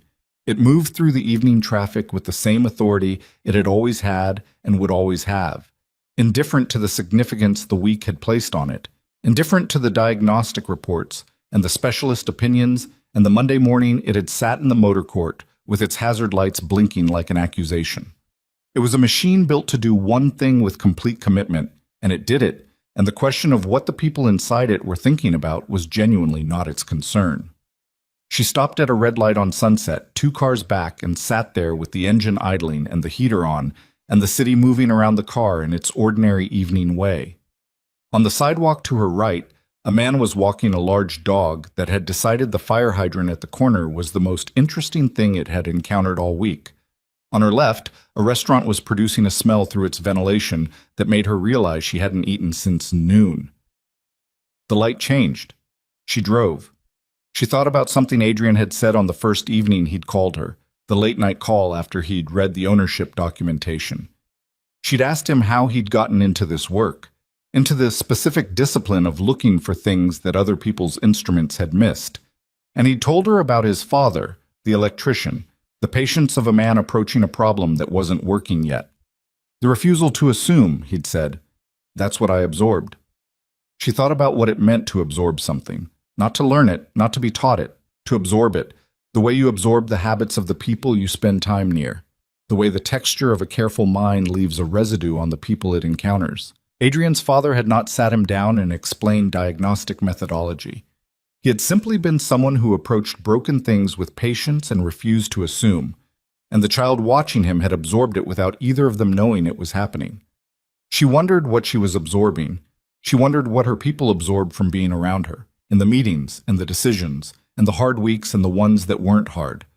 She wondered whether the thing she'd almost missed, and then caught, and then carried through the Whitmore negotiation and the specialist notes and the offer Adrian had declined, whether any of that texture was passing into the organization around her in the way she couldn't see or measure, but that mattered more than anything she could. She turned off Sunset, and the motor court light came on as she turned in, the way it always did, triggered by the movement of the gate. She parked the car. She sat in it for a moment, as she had taken to doing since the week it had been gone.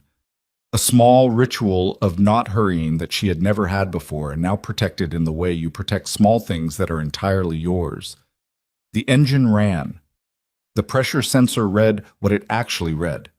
The transmission sat in park, fully operational, fully honest. She pressed the button. The engine stopped.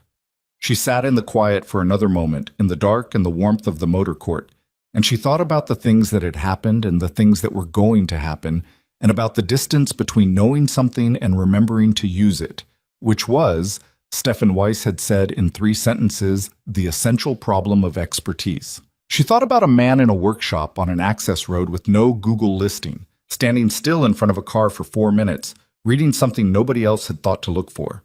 She thought about what that patience had been worth. She got out. She went inside. The house was quiet, and the evening was waiting. And somewhere across the city, a man with grease under his fingernails was working on a 1971 Alfa Romeo Spider that was going to be extraordinary when it was finished. And he was the only one who knew it yet, and he was in absolutely no hurry to prove it to anyone. That, she thought, was its own kind of answer. Not a lesson exactly, not a philosophy, just a fact about the world, that some of the most capable people in it were the ones you couldn't find unless you knew where to look. And they stayed that way on purpose. And the work they did had a quality that was inseparable from the conditions in which they chose to do it. She had almost missed that. She would not forget it.